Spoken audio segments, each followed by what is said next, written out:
അള്ളാഹുവിന്റെ പ്രവാചകൻ നബി മുഹമ്മദ് മുസ്തഫ സല്ലല്ലാഹു അലൈഹി വസല്ലമ നമുക്ക് പഠിപ്പിച്ചു തന്ന വിശുദ്ധമായ ഖുർആൻ.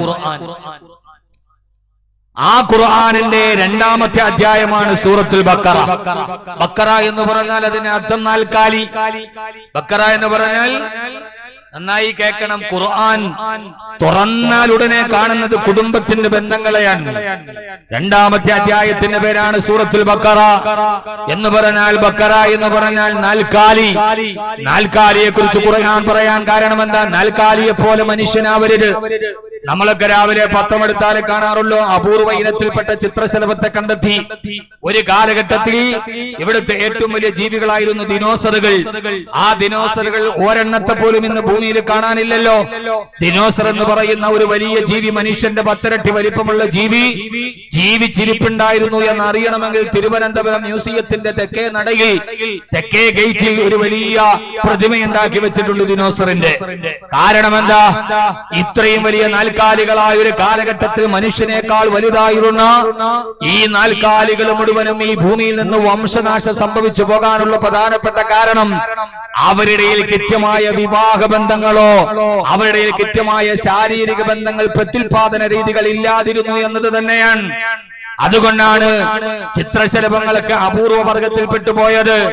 അല്ലാഹു സുബ്ഹാനഹു വ തആല തീരുമാനിച്ചു, മനുഷ്യ നീ ചിത്രശലഭത്തെ പോലെയല്ല, നാൽക്കാലികളെ പോലെ വിവാഹം കഴിക്കാതെ കൃത്യമായ കുടുംബ ജീവിതമില്ലാതെ നീ നടന്നു പോയാൽ അല്ലാഹു സുബ്ഹാനഹു വ തആല ഈ ഭൂലോകത്തെ ഏറ്റവും ആദരിച്ച വ്യക്തിയാണല്ലോ മനുഷ്യൻ. വലഖദ് കറംനാ ബനി ആദം, ആദമിന്റെ സന്തതികളെ ഞാൻ ബഹുമാനിച്ചിരിക്കുകയാണ്. അല്ലാഹു സുബ്ഹാനഹു വ തആല ഈ ഭൂമുഖത്തേറെ ബഹുമാനിച്ച മനുഷ്യവർഗം അത് നാൽക്കാലികളെ പോലെ വംശനാശം നൽകി പോവേണ്ടതല്ല. അത് അവസാനം വരെ ഈ ലോകത്ത് അല്ലാഹ് അല്ലാഹ് അല്ലാഹ് എന്ന പടച്ചവന്റെ ഏകത്വത്തിന്റെ നാമം ഉരുവിടാൻ മനുഷ്യൻ അവസാനം വരെ ഈ ഭൂലോകത്തിൽ നിന്ന് നിലനിൽക്കണമെന്ന് അല്ലാഹുവിനെ നിർബന്ധമുള്ളത് കൊണ്ട് അല്ലാഹു സുബ്ഹാനഹു വ തആല മനുഷ്യന് മാത്രം കുടുംബ ബന്ധങ്ങളെ, വിവാഹ ബന്ധങ്ങളെ അല്ലാഹു നിർബന്ധമാക്കിയിരിക്കുകയാ. അതുകൊണ്ടാണ് അല്ലാഹുവിന്റെ വിശുദ്ധമായ ഖുർആൻ സൂറത്തുൽ ബഖറ കഴിഞ്ഞാൽ 3-ാമത്തെ അധ്യായത്തിന് അല്ലാഹുവിന്റെ ഖുർആൻ പേര് കൊടുത്തത് സൂറത്തു ആല ഇമ്രാൻ. ആലു ഇമ്രാൻ എന്ന് പറഞ്ഞാൽ അതിന്റെ അർത്ഥം ഇമ്രാന്റെ കുടുംബം എന്നല്ലേ. 3-ാമത്തെ അധ്യായത്തിന് അല്ലാഹു പേര് വെച്ചു കൊടുത്തത് നരകത്തിനെ കുറിച്ചല്ല, സ്വർഗത്തെ കുറിച്ചല്ല, പരലോകത്തിന്റെ ഏറ്റവും വിശിഷ്ടമായ അത്യപൂർവമായ ഒരു നാമമല്ല. സൂറത്തു ആല ഇമ്രാൻ 3-ാമത്തെ അധ്യായത്തിന്റെ പേര് ആലു ഇമ്രാൻ, ഇമ്രാന്റെ കുടുംബം. 4-ാമത്തെ അധ്യായത്തിന് പേര് വെച്ചതോ 4-ാമത്തെ അധ്യായത്തിന്റെ പേരാണ് അന്നിസാ. ഒരു കുടുംബ ബന്ധത്തിന്റെ ആധാരശിലയായ, ഒരു കുടുംബത്തിന്റെ ഏറ്റവും പ്രധാനപ്പെട്ട വിളക്കായ, ഒരു കുടുംബത്തിന് വെളിച്ചം നൽകാൻ അല്ലാഹു ലോകത്ത് സൃഷ്ടിച്ച അന്നിസാ, പെണ്ണ് എന്നാണ് അല്ലാഹു 4-ാമത്തെ അധ്യായത്തിന് പേര് വെച്ചത്. എന്റെ പ്രിയപ്പെട്ട സഹോദരാ സഹോദരി, 5-ാമത്തെ അധ്യായത്തിന് അല്ലാഹു പേര് വെച്ചതോ അൽ മാഇദ, ഭക്ഷണത്തലിക. ഒരു കുടുംബത്തിന്റെ വ്യവഹാര ബന്ധങ്ങളെ, ഒരു കുടുംബത്തിന്റെ സ്നേഹബന്ധങ്ങളെ ഊട്ടിയുറപ്പിച്ചു കൊണ്ടുപോകുന്ന ഭക്ഷണങ്ങളുടെ നവരുചികളെ വിളമ്പി കൊടുക്കുന്ന ഭക്ഷണ തലികയെ കുറിച്ച് ഞാൻ ഈ പറഞ്ഞത് അല്ലാഹുവിന്റെ ഖുർആൻ ഇങ്ങനെ നമ്മൾ പരിശോധിച്ചു നോക്കിയാൽ ആദ്യത്തെ അധ്യായത്തിന് ബഖറ എന്ന് പേര് വെച്ച് നാൽക്കാലിയെ പോലെ അവരുടെ കുടുംബ ബന്ധങ്ങളിലൂടെ, സ്ത്രീയുടെ സ്നേഹബന്ധങ്ങളിലൂടെ നിന്റെ കുടുംബത്തെ മുന്നോട്ട് കൊണ്ടുപോകണേ എന്ന് ലോകത്ത് ആദ്യമായി കുടുംബ ബന്ധത്തിന് ഇത്രയേറെ പ്രാമാണിക പ്രതിബദ്ധത കൽപ്പിച്ച അല്ലാഹുവിന്റെ വിശുദ്ധ ഖുർആൻ, അല്ലാഹുവിന്റെ വിശുദ്ധമായ ഖുർആൻ. ആ ഖുർആൻ എത്രമേൽ പ്രാമാണികത കൽപ്പിച്ചു എന്ന് മാത്രമല്ല, ഈ മസ്ജിദിൽ നിങ്ങൾ ഇശാ നമസ്കാരത്തിന് വേണ്ടി പടച്ചറപ്പിന്റെ മുമ്പിൽ പോയിരുന്നപ്പോ അള്ളാഹുമായിട്ടൊരു വിശ്വാസം നടത്തുന്ന അഭിമുഖ സംഭാഷണമാണല്ലോ നമസ്കാരം എന്ന് പറയുക. ഒരു ദിവസം 5 പ്രാവശ്യം നിർബന്ധമായി നിർവഹിക്കേണ്ട നമസ്കാരം. ആ നമസ്കാരം പൂർത്തീകരിച്ച് അവസാനത്തെ അത്തഹിയാത്തോടി കഴിയുമ്പോ അവസാനത്തെ അത്തഹിയാത്തിൽ നമ്മൾ എല്ലാവരും 2 കുടുംബത്തെ കുറിച്ച് പറഞ്ഞാലല്ലാതെ അവന്റെ നമസ്കാരം പോലും പൂർണ്ണമാവില്ലല്ലോ. ഇത്രമേൽ അല്ലാഹു സുബ്ഹാനഹു വ തആല കുടുംബ ബന്ധത്തെ ചേർത്ത് വെച്ചിരിക്കുകയാ. ഇന്ന് നിങ്ങൾ നമസ്കാരത്തിന്റെ അവസാനത്തെ അത്തഹിയാത്തില് നിസ്കാരത്തില് അത്തഹിയാത്ത് ഓതുമ്പോ അത്തഹിയാത്ത് മുബാറകാത്തു സ്വലവാത്തു തയ്യിബാത്തു ലില്ലാഹ് അസ്സലാമു അലൈക അയ്യുഹൻ നബിയ്യു റഹ്മത്തുള്ളാഹി വ ബറകാതുഹു എന്ന് നിങ്ങൾ അത്തഹിയാത്ത് ഓതിയതിനു ശേഷം അവസാനം അത്തഹിയാത്തിലൊരു സ്വലാത്ത് ചൊല്ലാറില്ലേ? അല്ലാഹുമ്മ സ്വല്ലി അലാ മുഹമ്മദിൻ വ അലാ ആലി മുഹമ്മദിൻ കമാ സ്വല്ലൈത അലാ ഇബ്രാഹീം വ അലാ ആലി ഇബ്രാഹീം. അല്ലാഹുവേ അല്ലാഹുമ്മ സ്വല്ലി അലാ മുഹമ്മദിൻ മഹാനായ ഹബീബായ നബി സല്ലല്ലാഹു അലൈഹി വസല്ലമയ്ക്ക് നീ അനുഗ്രഹം വർഷിപ്പിക്കണമേ. വ അലാ ആലി മുഹമ്മദിൻ നിന്റെ റസൂലിന്റെ കുടുംബത്തിന്റെ മേൽ വഅലാ ആലി മുഹമ്മദ് ആലു ഇമ്രാനിനെ ഖുർആനിൽ പറഞ്ഞതുപോലെ ആലു മുഹമ്മദ് സല്ലല്ലാഹു അലൈഹി വസല്ലം തീർന്നില്ല. കമാ സല്ലൈത അലാ ഇബ്രാഹീമ വഅലാ ആലി ഇബ്രാഹീം. മഹാനായ ഇബ്രാഹിം നബി അലൈഹിസ്സലാത്തു വസ്സലാമിന്റെ കുടുംബത്തിന് അനുഗ്രഹം ചെയ്യണേ. എന്നെ കേൾക്കാനത്തെ സഹോദരങ്ങളോട് സഹോദരിമാരോട് അത്തഹിയാത്തിൽ ഇരിക്കുമ്പോൾ പോലും ലോകത്ത് മുഴുവനുമുള്ള മനുഷ്യൻ അവൻ പ്രമാണിയാകട്ടെ, പണ്ഡിതനും പാമരനുമാകട്ടെ, തൊഴിലാളിയാവട്ടെ, മുതലാളിയാവട്ടെ, ഒരു ദിവസം 5 പ്രാവശ്യം അവൻ 2 കുടുംബത്തെ കുറിച്ച് പറഞ്ഞാലല്ലാതെ അവന്റെ ആരാധനകൾ പോലും പൂർത്തിയാവില്ലെന്നിരിക്കെ ഏത് കുടുംബത്തെയാണ് പറയുക? മഹാനായ ഇബ്രാഹിം നബി അലൈഹിസ്സലാത്തു വസ്സലാമിന്റെ കുടുംബം. അതേത് കുടുംബം എന്നറിയുമോ? 4000 വർഷങ്ങൾക്ക് മുമ്പ് യൂഫ്രട്ടീസ് നദിയുടെ തീരത്തുകൂടി നടന്നുപോയ വിഗ്രഹാരാധകനായ പിതാവിന്റെ ആദർശ വ്യതിചലനത്തിനോട് സംവദിച്ചിട്ട് നടന്നുപോയ അവസാനം തന്റെ പ്രിയപ്പെട്ട മകനെ പോലും അല്ലാഹു വേണ്ടി ബലിയെടുക്കേണ്ടി വന്ന പ്രിയപ്പെട്ട ഭാര്യയെ മരുഭൂമിയിൽ ഉപേക്ഷിക്കേണ്ടി വന്ന ത്യാഗത്തിന്റെ പ്രതീകമായ മഹാനായ നബിയുല്ലാഹി ഇബ്രാഹിം അലൈഹിസ്സലാത്തു വസ്സലാം എന്തിനാണ് അല്ലാഹു നിശ്ചയിച്ചതെന്നത്? കുടുംബ ജീവിതം പരീക്ഷണങ്ങളുടെ കനൽപദങ്ങളിലൂടെ താണ്ടിപ്പോകും മനുഷ്യ. എത്രമേൽ പ്രാമാണികമാണ് ഇസ്ലാം എന്ന് കരുതുക. രാത്രിയിൽ നീ നിന്റെ വീട്ടിലേക്ക് പോകുമ്പോഴും രാവിലെ എഴുന്നേറ്റ് സുബഹി നിസ്കരിക്കുമ്പോഴും നീ നിന്റെ കുടുംബത്തെ ഓർക്കണേ. കുടുംബ ജീവിതം താളാത്മകമല്ല, കുടുംബ ജീവിതം അത്രമേൽ സുന്ദരമല്ല. കുടുംബ ജീവിതം എന്നാൽ പരീക്ഷണത്തിന്റെ കനൽപദങ്ങളിലൂടെ നടന്നു പോകേണ്ടതാണ്.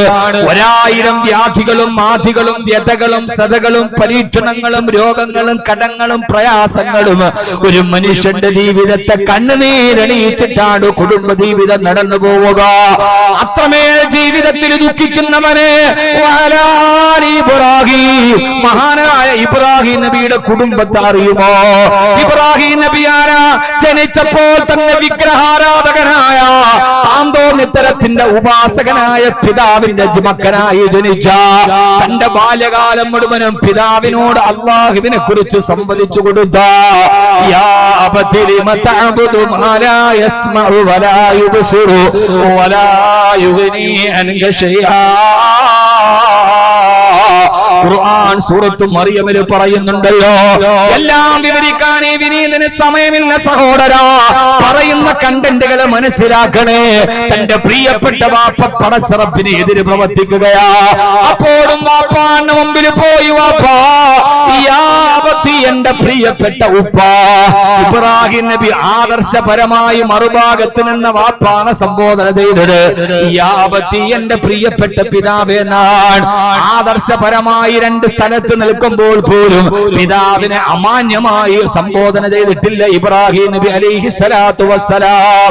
യാബത്തി എന്റെ പ്രിയപ്പെട്ട ഉപ്പ ലിമ തഅബുദു മാ ലാ യസ്മഉ എന്തിനാണ് കാണുകയും കേൾക്കുകയും ചെയ്യാത്ത കരിങ്കൽ വിഗ്രഹത്തെ ആരാധിക്കുന്ന ഉപ്പ എന്ന് തന്നെ ആദർശപരമായി മറുചേരി നിൽക്കുന്ന ഉപ്പയോട് സ്നേഹത്തോടെ സംവദിച്ചു.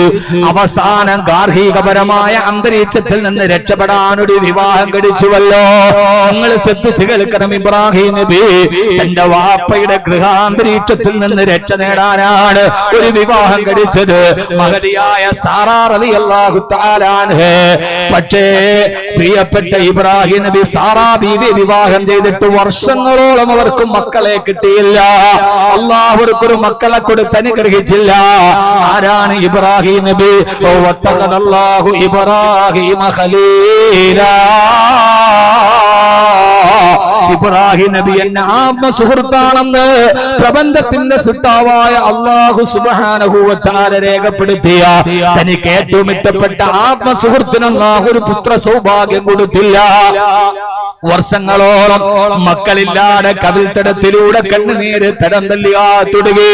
ഒരു മകനെ കിട്ടണമെന്ന ആഗ്രഹത്തിലാണ് രണ്ടാമത് ഹാജറ റളിയല്ലാഹു അൻഹ വിവാഹം കഴിക്കുന്നത്. ഇബ്രാഹിം നബി എന്ന കുടുംബ നായകനെ ഒന്ന് പരിചയപ്പെടുമോ? എന്റെ പ്രിയപ്പെട്ട സഹോദര, നമ്മളൊന്നും ജീവിതത്തിൽ ഒരു പരീക്ഷണങ്ങളും തടഞ്ഞിട്ടില്ല. അവസാനം ഹാജറ ബീവിയെ വിവാഹം കഴിച്ച് അതിലൊരു പൊന്നുമോനുണ്ടായി ഇസ്മായിൽ. കാത്തിരുന്ന് ജീവിതത്തിന്റെ സായാഹ്ന ഘട്ടത്തിലൊരു പുത്ര സൗഭാഗ്യം കിട്ടി. ആ മകനെ ഒരു വാപ്പ എത്രത്തോളം സ്നേഹത്തോടെ പരിചരിക്കുന്നുണ്ട്. എന്റെ പ്രിയപ്പെട്ട ജീവിതത്തിന്റെ സായാഹ്ന ഘട്ടത്തിൽ കിട്ടിയ പൊന്നുമോനെ താലോലിച്ചിരിക്കുമ്പോ ആ സമയത്താണ് പടച്ചറപ്പിന്റെ കൽപ്പന വന്നത്, ഭാര്യയെയും മകനെയും ഉപേക്ഷിച്ചിട്ട് ഫലസ്തീനിലേക്ക് പൊക്കോ. പാരാവാരം പോലെ പരന്നു കിടക്കുന്ന മക്കാ മരുഭൂമിയിൽ തന്റെ പ്രിയപ്പെട്ട ഭാര്യ ഹാജറയുടെ കൈ പിടിച്ച് പൊന്നുമോൻ ഇസ്മായിൽ തോളിൽ ചാരി കിടക്കുമ്പോ അവരെ മരുഭൂമിയുടെ മധ്യഭാഗത്ത് നിർത്തി ഒരക്ഷരം പോലും ഉരിയാടാതെ തന്റെ ഹൃദയത്തിൽ വേദനകൾ ഞുറുകുമ്പോഴും കടിച്ചു പിടിച്ച് പടച്ചറപ്പിന്റെ തൃപ്തിക്ക് വേണ്ടി ഫലസ്തീനിലേക്ക് മക്കാ മലരാവുന്നത്തിൽ മകനെയും ഭാര്യയും ഉപേക്ഷിച്ച ഇബ്രാഹിം നബി തന്റെ ഭർത്താവ് തന്നെ ഉപേക്ഷിച്ചിട്ട് ഫലസ്തീനിലേക്ക് പോയപ്പോ ഭർത്താവിനെ ശപിച്ചില്ല, ആ ഭർത്താവിനെ വഞ്ചിച്ചില്ല. 8 വർഷം കഴിഞ്ഞിട്ടാണ് പിന്നെ ഇബ്രാഹിം നബി ചരിത്രപ്രകാരം മടങ്ങി വരുന്നത്. ആ 8 വർഷം തന്റെ ഭർത്താവ് തന്നെ അമാനത്തായി ഏൽപ്പിച്ച ശരീരത്തെ സൂക്ഷിച്ച് പൊന്നുമോൻ ഇബ്രാഹിമിന് വെള്ളം കൊടുത്തു വളർത്തി. അവസാനം 8 വർഷം കഴിഞ്ഞ് തിരിച്ചു വന്ന് 8 വർഷത്തെ വിരഹത്തിന് ശേഷം ഭാര്യയെയും മക്കളെയും കണ്ട് സന്തോഷത്തോടെ ഇബ്രാഹിം നബി കെട്ടിപ്പിടിക്കുമ്പോഴാ രാത്രിയിൽ അടുത്ത കൽപ്പന വരുന്നത്, എന്റെ മോനെ അങ്ങ് അറുക്കണേ ഇബ്രാഹിം. തന്റെ ഭാര്യയോട് കഥ പറഞ്ഞിട്ട് പെങ്ങളെ പെണ്ണെ തന്റെ മകനെ അറുക്കാൻ അല്ലാഹു കൽപ്പിച്ചെന്ന് പറയവേ തന്റെ പ്രിയപ്പെട്ട ഭർത്താവിനോട് ഒരു പരാതികളും പരിഭവങ്ങളും ഇല്ല. ഇത്രനാള് നിങ്ങൾ എവിടെയായിരുന്നു? ഞാനാണ് എന്റെ പൊന്നുമോനെ മരുഭൂമിയിൽ വളർത്തിയത്. ഇപ്പൊ വന്ന് കരുത്തിറക്കാൻ ചോദിക്കുന്നു എന്നുള്ള ചോദ്യമില്ല. അനുസരണയുള്ള ഗൃഹനായികയെ പോലെ തന്റെ ഭർത്താവിന്റെ ചാരത്ത് നിന്ന് അവസാനം ഒരു കയ്യിൽ കത്തിയും മറുകയിൽ പൊന്നുമോൻ ഇസ്മായിലിനെയും പിടിച്ച് പ്രിയപ്പെട്ട ഇബ്രാഹിം കരിമ്പാറക്കെട്ടിലേക്ക് നടന്നു പോകുമ്പോ വാതിൽപ്പടിയിൽ നിന്ന് നിൽക്കുന്ന ഹാജറ എന്ന കറുകറുത്ത അമേലു വർഗത്തിൽപ്പെട്ട കറുത്ത പെണ്ണായ ഹാജറ ഒരു കയ്യിൽ പിച്ചാത്തിപ്പൊടി മറുകയിൽ നൊന്ത് പ്രസവിച്ച മോന്റെ കരുത്തിലാ പിച്ചാത്തി അല്പസമയം കഴിയുമ്പോ കയറുമെന്നരിക്കെ ഒരു തുള്ളി കണ്ണുനീര് പോലും പൊടിയാട് അല്ലാഹുവിന് വേണ്ടി സമർപ്പിച്ച കുടുംബജീവിതത്തിന്റെ ത്യാഗോജ്വലമായ ആൾരൂപമായ മഹദിയായ ഹാജറ റളിയല്ലാഹു തആല അൻഹാ കരിമ്പാറക്കെട്ടിലും മലത്തിക്കടത്തിയ പുത്രന്റെ കരുത്തിലേക്ക് മൂർച്ചയുള്ള കത്തി വെച്ചിട്ട് സമർപ്പണ ബോധത്തിന്റെ വിശ്വാസദാർഢ്യത്തിന് മുമ്പ് മൂർച്ചയുള്ള കത്തിയുടെ മൂർച്ച നഷ്ടപ്പെട്ടു പോയ ചരിത്രത്തിന്റെ കുടുംബജീവിതം പറഞ്ഞിരുന്ന പരീക്ഷണങ്ങളുടെ കനൽപദങ്ങളിലൂടെ നടന്ന് അവസാനം 4000 വർഷങ്ങൾ കഴിയുമ്പോഴും ലോകചരിത്രത്തിന് പഠന വിധേയമാക്കുന്ന കുടുംബജീവിതമായി മാറിയ മഹാനായ നബിയുല്ലാഹി ഇബ്രാഹിം അലൈഹിസ്സലാത്തു വസ്സലാം. ആ കുടുംബത്തെയാണ് നമ്മൾ ഓർക്കുക. ഇബ്രാഹിം മഹാനായ ഇബ്രാഹിം നബിയുടെ കുടുംബത്തിന് നീ ബറക്കത്ത് ചെയ്തതുപോലെ തീർന്നില്ല. രണ്ടാമത്തെ കുടുംബമേതാ? മുഹമ്മദ് മഹാനായ ഹബീബായ നബി മുഹമ്മദ് മുസ്തഫ. ഉറക്കപ്പുറ മനുഷ്യന്മാരെ സമയമില്ലാത്തോണ്ടാണ് ഞാൻ ഇടയ്ക്ക് ഫുൾ സ്റ്റോപ്പ് ഇടാതെ പോണത്. മഹാനായ ഹബീബായ നബി മുഹമ്മദ് മുസ്തഫ സല്ലല്ലാഹു അലൈഹി വസല്ലമയുടെ കുടുംബം, ഈ കുടുംബത്തിന് പഴക്കം 1400 വർഷങ്ങൾക്ക് മുമ്പ് 8 മുഴം നീളമുള്ള 10 മുഴം വീതിയുള്ള ആകാശത്തും മഴ പെയ്താൽ മഴത്തുള്ളി മുഴുവനും ഈത്തപ്പന മരത്തിന്റെ ഓലകൾക്കിടയിലൂടെ ഗൃഹനായകന്റെ താടി രോമങ്ങളിലൂടെ തടം തള്ളിയാ തൊടുകയാ ഒരു ചെറിയ വീട്ടിലും മദീനയിൽ താമസിച്ചിരുന്ന അസ്വാദുൻ നബിയിൽ മുസ്തഫ സല്ലല്ലാഹു അലൈഹി വസല്ലമ, അല്ലാഹുവിന്റെ റസൂൽ സല്ലല്ലാഹു അലൈഹി വസല്ലമയുടെ കുടുംബം. ഈ രണ്ട് കുടുംബത്തെ സ്മരിച്ചാലല്ലാതെ എന്റെ ഇബാദത്ത് പോലും പൂർണ്ണമാവില്ല. അപ്പോൾ ഇസ്ലാം എത്രമേൽ പ്രാധാന്യത്തോടെയാണ് ഈ കുടുംബ ജീവിതത്തെ പറഞ്ഞു തരിക? നമ്മളൊന്ന് ആലോചിച്ച് നോക്കി, എത്രമേൽ പ്രാധാന്യത്തോടെ. അതുകൊണ്ട് കുടുംബം എന്നത് ഇബാദത്തിന്റെ ഭാഗമാണ്, ആരാധനയുടെ ഭാഗമാണ്. നിസ്കാരം പോലെ, നോമ്പ് പോലെ, സക്കാത്ത് പോലെ, നിർബന്ധിതമായ അനുഷ്ഠാനങ്ങൾ പോലെ അത്രമേൽ അല്ലാഹു സുബ്ഹാനഹു വ തആല പ്രാമാണികത നൽകിയ ഒരു ജീവിതമാണ് കുടുംബ ജീവിതം. അല്ലാഹു നമ്മുടെ കുടുംബ ജീവിതം നന്നാക്കി തരട്ടെ. എന്താരും ആമീൻ പറയാതെ പ്രതീക്ഷയൊന്നുമില്ല നിങ്ങൾക്ക്? എന്താ നിങ്ങൾക്ക് പ്രതീക്ഷയില്ല? അല്ലാഹു നമ്മളെ സ്വീകരിക്കുമാറാകട്ടെ, അല്ലാഹു നമ്മളെ സ്വീകരിക്കുമാറാകട്ടെ. ആദരവായ പ്രവാചകൻ നബി മുഹമ്മദ് മുസ്തഫ, ആദരവായ പ്രവാചകൻ നബി മുഹമ്മദ് മുസ്തഫ സല്ലല്ലാഹു അലൈഹി വസല്ലം. ഞാനിന്ന് വിഷയം പറയാനൊരു കാരണമുണ്ട്. ഇന്ന് രാവിലെ ഞാൻ ഹോട്ടൽ അസ്മാട്ടവല്ല താമസം. ഇപ്പൊ രാവിലെ ബ്രേക്ക്ഫാസ്റ്റ് കഴിക്കാൻ വേണ്ടി താഴെ റെസ്റ്റോറന്റിലേക്ക് പോകുമ്പോ നല്ല ആഢ്യത്വമുള്ള, കണ്ടാൽ നമുക്കൊരാളെ അറിയാലോ, ഒരാളെ കാണുമ്പോ അത്യാവശ്യം സാമ്പത്തിക ശേഷിയൊക്കെ ഉണ്ട് എന്ന് നമുക്ക് മനസ്സിലാകുന്ന ഒരു നല്ല ചെറുപ്പക്കാരൻ, അദ്ദേഹത്തിന്റെ ഭാര്യ, ഒരു കുട്ടി എന്റെ നേരെ എതിർ സീറ്റിലിരുന്ന് ഭക്ഷണം കഴിക്കുന്നു. അപ്പൊ അവരെ കണ്ടപ്പോ തന്നെ എനിക്ക് മനസ്സിലായി കുറച്ച് ഒരു ഹൈ ലെവൽ ഫാമിലിയാണ്. നമുക്ക് ഒരാളെ കാണുമ്പോൾ മനസ്സിലാവും. അതങ്ങനെ ഒരു അപരിചിതനായ ആളെ അവിചാരിതമായി കണ്ടുമുട്ടിയാൽ അയാളെ നമ്മൾ വിലയിരുത്തുന്നത് 3 കാര്യത്തിലാണ്. ഒന്ന്, അയാൾ താടിയുള്ള ആളാണെങ്കിൽ നന്നായിട്ട് വെട്ടി കൃത്യമായി വെച്ചിരിക്കും. താടി ഇല്ലാത്ത ആളെങ്കിൽ കൃത്യമായി ഷേവ് ചെയ്തിരിക്കും. ഈ രാവിലെ എഴുന്നേൽക്കുമ്പോൾ മനസ്സിനൊരു സമാധാനം ഇല്ലാത്ത ആളുകളാണ് കുറ്റിമുടിയൊന്നും വെട്ടാതെ കിടക്കുക. നല്ല സമാധാനവും നല്ല ഉന്മേഷമാണെങ്കിൽ രാവിലെ ഇറങ്ങുന്നതിന് മുമ്പ് കണ്ണാടിയുടെ മുമ്പിൽ പോയി നന്നായി കൃത്യമായി മുഖം കൃത്യമായി. രണ്ടാമത് നമ്മൾ അയാളെ മനസ്സിലാക്കുക അയാളുടെ ഡ്രസ്സാണ്. പഴയതാണെങ്കിൽ പോലും, നിലവ പുതിയതാണെങ്കിൽ പോലും അദ്ദേഹം കൃത്യമായി നല്ല കഞ്ഞോളം പശയൊക്കെ മുക്കി നല്ല കതർ ഒക്കെ, അള്ളാഹ് കതറാക്കിയതായിരിക്കും, കതറൊക്കെ ഇട്ട് കൃത്യമായി നല്ല വസ്ത്രമായിരിക്കും. അല്ലെങ്കിൽ അലനസോളിയുടെ ഒരു എംബ്ലം ഉണ്ടാവും, എൽപിയുടെ ഒരു എംബ്ലം ഉണ്ടാവും, കാണുമ്പോൾ നമുക്കറിയാം. മൂന്നാമത് നമ്മൾ ഒരാളെ വിലയിരുത്തുന്നത് അദ്ദേഹത്തിന്റെ കാലിലെ ചെരുപ്പാണ്. ചെരുപ്പ് നോക്കി അറിയാം ഒരാളുടെ സംസ്കാരവും അയാളുടെ ജീവിതത്തിലെ വൃത്തിയും അയാളുടെ പേഴ്സണാലിറ്റി. അത് ചെരുപ്പിൽ നോക്കിയാൽ. ഈ 3 മാനദണ്ഡങ്ങളാണ് അപരിചിതനായ ഒരാളെ അവിചാരിതമായി കണ്ടുമുട്ടിയാൽ നമുക്ക് ഒരാളെ അളക്കാനുള്ള ഒരു ബാഹ്യമാപിനി. അതാണ്. ഞാൻ അദ്ദേഹത്തെ കണ്ടു, കുറെ നേരം ഞാനും അദ്ദേഹത്തെ നോക്കി. എന്നെ അദ്ദേഹവും ഇങ്ങനെ കൂടെ കൂടെ നോക്കുന്നുണ്ട്. അവർക്ക് സംശയം ഏതായി സാധനം എന്നറിയില്ല. അപ്പൊ ഞാൻ ഈ ഡ്രസ്സിലല്ല, വേറെ ഡ്രസ്സിലാണ്. ഞാൻ ഫൈസൽ അലി സാഹിബോട് ഒരിക്കൽ ആലുവയിൽ ഒരു ഹോട്ടലിൽ വെച്ച് കണ്ടു. ഞങ്ങൾ കണ്ട് സംസാരിച്ച് പിരിഞ്ഞു. ഇപ്പൊ എന്നോട് പറഞ്ഞു, ഉസ്താദെ അന്ന് എനിക്ക് നിങ്ങളെ മനസ്സിലായില്ല ഡ്രസ്സ് കണ്ടപ്പോ. കാരണം യാത്രയിലൊക്കെ നമ്മൾ ഒരേ ഡ്രസ്സാവില്ലല്ലോ. അപ്പൊ ആ സ്വാഭാവികമായ ഡ്രസ്സ് കണ്ടിട്ട് കാണാത്തത് കൊണ്ടാവും അദ്ദേഹം കുറെ നോക്കി. കുറെ കഴിഞ്ഞപ്പോ അദ്ദേഹം യൂട്യൂബിൽ നോക്കുന്നത് ഞാൻ കണ്ടു. അപ്പൊ അദ്ദേഹം ഒരു ഡൗട്ട് കൊണ്ട് നോക്കണം.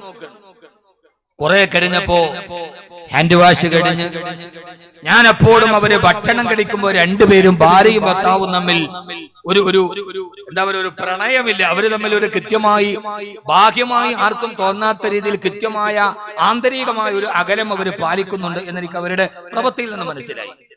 ഹാൻഡ് വാഷ് കഴിഞ്ഞ് ഞാൻ ഇറങ്ങി വരുമ്പോ എന്റെ അടുക്കൽ ആ ചെറുപ്പക്കാരൻ, ഭാര്യ മുമ്പോട്ട് പോയി, ഒരു കുട്ടിയുണ്ട്, എന്റെ അടുക്കൽ വന്നിട്ട് പറഞ്ഞു, കബീർ ബാക്കവി അല്ലേ? ഞാൻ പറഞ്ഞു അതെ. അദ്ദേഹം എന്റെ കയ്യിൽ പിടിച്ചിട്ട് പറഞ്ഞു, ഞാൻ പരിചയപ്പെട്ടു, അദ്ദേഹം കോഴിക്കോട് നഗരത്തിൽ തന്നെ താമസിക്കുന്ന ഒരാളാണ്. രാവിലെ യാത്രാമധ്യ ഭക്ഷണം കഴിക്കാൻ കയറിയതാണ്. എന്നോട് പറഞ്ഞു, ഉസ്താദ് ഇവിടെ, ഞാൻ പറഞ്ഞു കൊടുവള്ളിയിൽ പ്രസംഗം കണ്ട് അങ്ങനെ വന്നാണ് ഇളച്ചില്. ഉസ്താദ് എനിക്ക് വേണ്ടി ഇന്ന് കാര്യമായിട്ടൊരു ദുആ ചെയ്യണം. ഞാൻ എന്തിനാണ്? അയാളുടെ കണ്ണ് നിറഞ്ഞൊഴുകുന്നത് ഞാൻ കേട്ടു. അദ്ദേഹം എന്നോട് പറഞ്ഞു, ഉസ്താദേ 4 വർഷമായി ഞാൻ കല്യാണം കഴിഞ്ഞ് ഗൾഫിലാണ്. 4 വർഷവും എല്ലാ വർഷവും കൃത്യമായി ഒരു മാസം വന്ന് നിന്ന് പോകും. 4ാമത്തെ വർഷം കല്യാണം കഴിഞ്ഞ് 1 വർഷം കഴിഞ്ഞ് 1.5 വർഷമായപ്പോ അള്ളാഹു എനിക്കൊരു കുട്ടിയെ തന്നു. ഞാൻ എന്റെ ഭാര്യയെയും എന്റെ മക്കളെയും സ്വന്തമായി ഞാൻ വീട് വെച്ചു, സ്വന്തമായി വാഹനമുണ്ട്, അൽഹംദുലില്ലാഹ് നല്ല ബിസിനസ്സുമുണ്ട്, ആവശ്യത്തിന് പൈസയുമുണ്ട്. പക്ഷേ ഞാനിപ്പോ ഈ പ്രാവശ്യം വരുമ്പോൾ എന്റെ ഭാര്യ എന്നിൽ നിന്ന് അകലം പാലിക്കും. അവസാനം അവളോട് ചോദിച്ചപ്പോഴാണ് പറഞ്ഞത് അവൾക്ക് വേറൊരു ചെറുപ്പക്കാരനുമായി അടുപ്പമുണ്ട്. എന്നോട് അദ്ദേഹം പറഞ്ഞ വളരെ പ്രധാനപ്പെട്ട ഒരു കാര്യം, ഞാൻ അവളോട് സംസാരിച്ചു, ഞാൻ അവളോട് ഒരു സ്നേഹത്തിന് കുറവ് വരുത്തിയിട്ടില്ല. എന്റെ ഭാര്യക്കും എന്റെ മക്കൾക്കും ഞാൻ ഒന്നിനും കുറവ് വരുത്തിയിട്ടില്ല.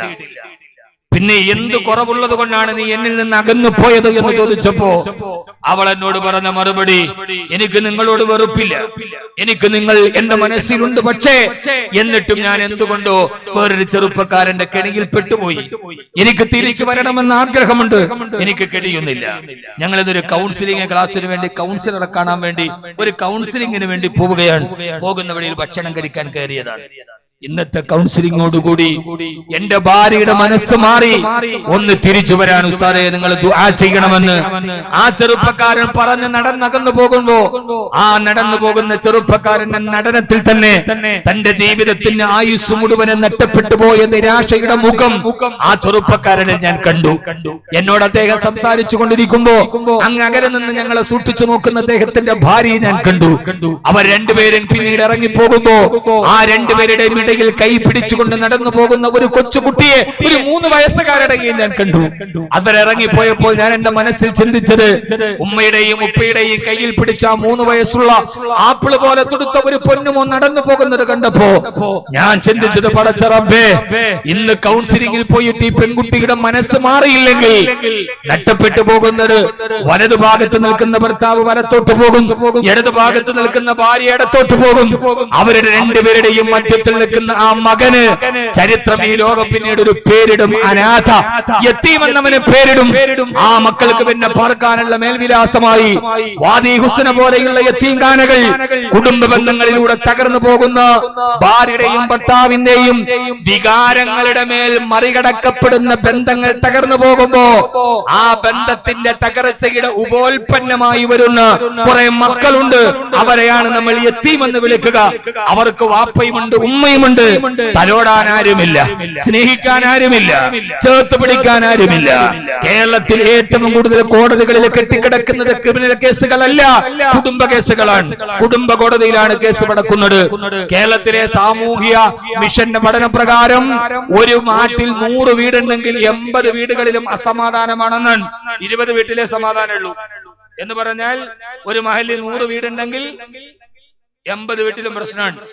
പിന്നെ നമ്മളത് അറിയാത്തത് ആളുകള് മേൽവിലാസം നഷ്ടപ്പെടണ്ടെന്ന് വിചാരിച്ചിട്ട് ഉള്ളിലൊതുക്കണമുണ്ടാണ്. ഞാൻ പലപ്പോഴും പറയാറില്ലേ, നല്ല പശയൊക്കെ മുക്കിയ നല്ല കതറിന്റെ ഷർട്ടും നല്ലൊരു മുണ്ടും നല്ലൊരു വേഷം ഉണ്ടെങ്കിൽ പിന്നെ കരയുന്ന കൽബ് ആരും കാണൂല. ഹൃദയത്തിന്റെ ഉള്ളിലെ കണ്ണീര് മറച്ചു വെക്കാൻ കഴിയുന്ന ബോധപൂർവമായ ഒരു ചട്ടയാണ് ഏറ്റവും നല്ല വസ്ത്രവും ഏറ്റവും നല്ല മേൽവിലാസം.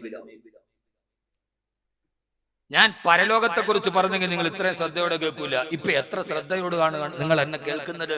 നിങ്ങളുടെ ഈ കാതു കൂർപ്പിച്ചുള്ള കണ്ണുകളുടെ ചലനത്തിൽ എനിക്കറിയാം നിങ്ങളും യഥോസ്ഥിതി തദൈവ, നിങ്ങളും യഥോസ്ഥിതി തദൈവ എന്ന് കൃത്യമായി പറയാം. ആ പെണ്ണ് എന്തിനാണ് പോയതെന്നറിയില്ല. കുടുംബജീവിതം അതൊരു രസമാണ്. ആ പെണ്ണ് എന്തിനെ ചതിച്ചു അറിയില്ല. തിരുവള്ളുവര് പറയുന്നുണ്ട്, ആട്ടയെയും നമ്പലാം, പാട്ടയെയും നമ്പലാം, കരിമ്പുലിയെയും നമ്പലാം, കാട്ടാനയെയും നമ്പലാം, ചേല ചുറ്റിയ പെണ്ണിനെ നമ്പിനാൽ തണ്ടലാം. ഞാൻ പറഞ്ഞല്ലേട്ടാ, ഗംഭീർ വാക്ക് ഇവിടെ അല്ല, തിരുക്കുറലിൽ പറഞ്ഞത്. പക്ഷെ ഇസ്ലാം പഠിപ്പിച്ചത് അങ്ങനെയല്ല. പെണ്ണിനെ വിശ്വസിച്ചാൽ അവൾ ചതിക്കുമെന്നല്ല, പെണ്ണിനെ വിശ്വസിച്ചാൽ, പെണ്ണ് സ്നേഹിച്ചാൽ അതിനേക്കാൾ വലിയൊരു കൂട്ടുകാരി നിനക്ക് പിന്നെ വേറെ ഉണ്ടാവില്ലെന്ന് ഹബീബായ നബി മുഹമ്മദ് മുസ്തഫ. ഉറക്കെ പറ, ഹബീബായ നബി മുഹമ്മദ് മുസ്തഫ സല്ലല്ലാഹു അലൈഹി വസല്ലം. ആ കുടുംബ ജീവിതത്തെ നമ്മൾ അങ്ങനെ മനസ്സിലാക്കണം. ഇനി ഞാൻ എന്റെ പ്രിയപ്പെട്ട സഹോദരങ്ങളോട് നമുക്ക് ഖുർആൻ പറഞ്ഞ കുടുംബത്തെ ഒന്ന് പരിചയപ്പെടാം.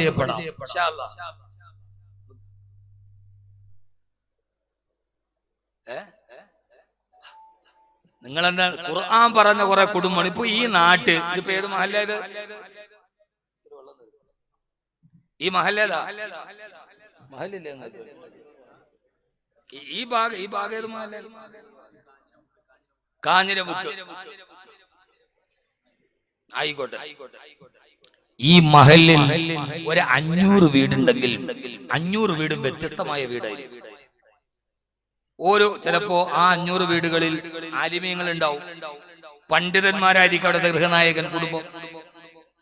ചിലയിടത്ത് എഞ്ചിനീയർമാരായിരിക്കും കുടുംബനായകൻ, ചിലയിടത്ത് കൂലിത്തൊഴിലാളികളായിരിക്കും. ചില വീടുകളിൽ ഓരോ വീടുകളും വ്യത്യസ്തമാണ്. ഇങ്ങനെ വ്യത്യസ്തമായ വീടുകളെ അള്ളാഹുവിന്റെ ഖുർആൻ പറയുന്നുണ്ട്. ശ്രദ്ധിച്ചു കേൾക്കണം നിങ്ങൾ. ഒന്ന് നമ്മുടെ എല്ലാവരുടെയും കുടുംബങ്ങളെ അള്ളാഹുവിന്റെ വിശുദ്ധമായ ഖുർആൻ നമ്മോട് പരിചയപ്പെടുത്തുന്നത് എങ്ങനെയാണ്? അതുവഴി നമ്മുടെ കുടുംബ ജീവിതത്തെ നമുക്ക് നന്നാക്കാം. അള്ളാഹു തൗഫീഖ് നൽകുമാറാകട്ടെ. നമ്മളൊന്ന് ആമീനൊക്കെ പറഞ്ഞു ഉഷാറാവി.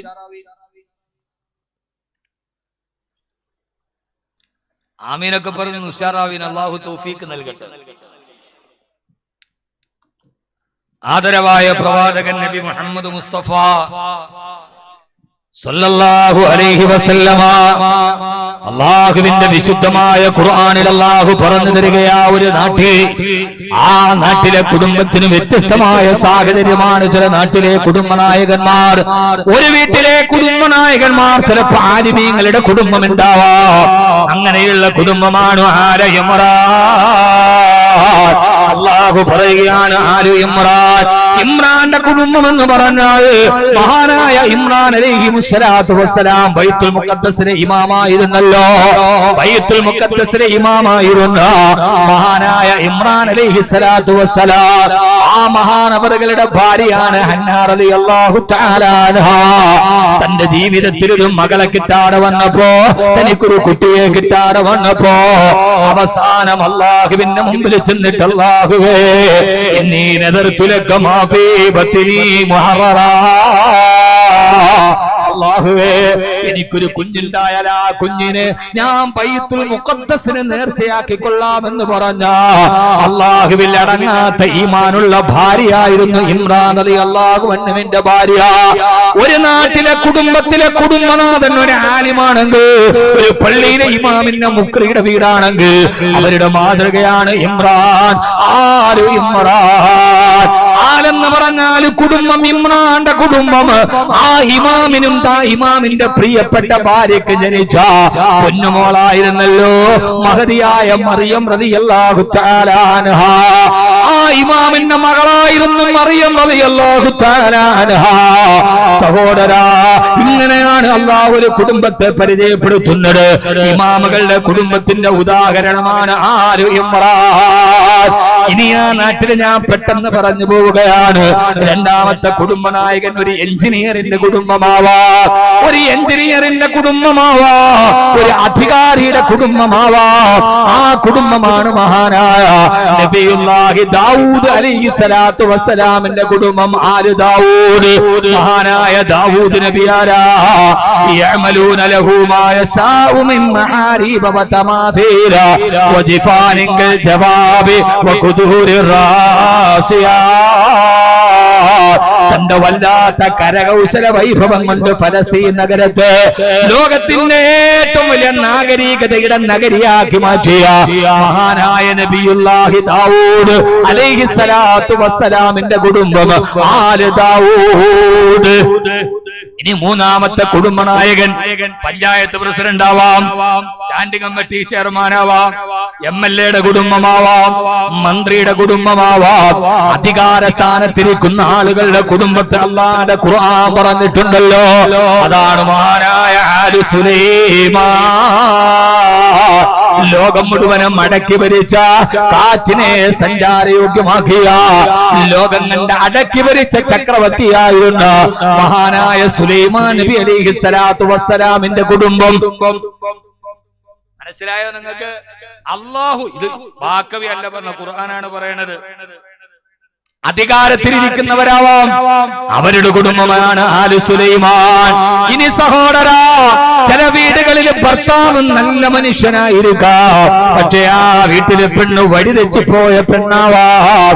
അങ്ങനെയുള്ള കുടുംബത്തിന് ഉദാഹരണം പറയാനാണ് ഇന്നല്ലാഹ അസ്തഫാ ആദമ വആല ഇബ്രാഹീമ വആല ഇമ്രാന അലൽ ആലമീൻ. ഇന്നല്ലാഹ അസ്തഫാ ആദമ വനൂഹൻ, മഹാനായ നൂഹ് നബി അലൈഹിസ്സലാത്തു വസ്സലാമിന്റെ കുടുംബം, മഹാനായ നൂഹ് നബി അലൈഹിസ്സലാത്തു വസ്സലാമോ കുടുംബനായകനാണ്.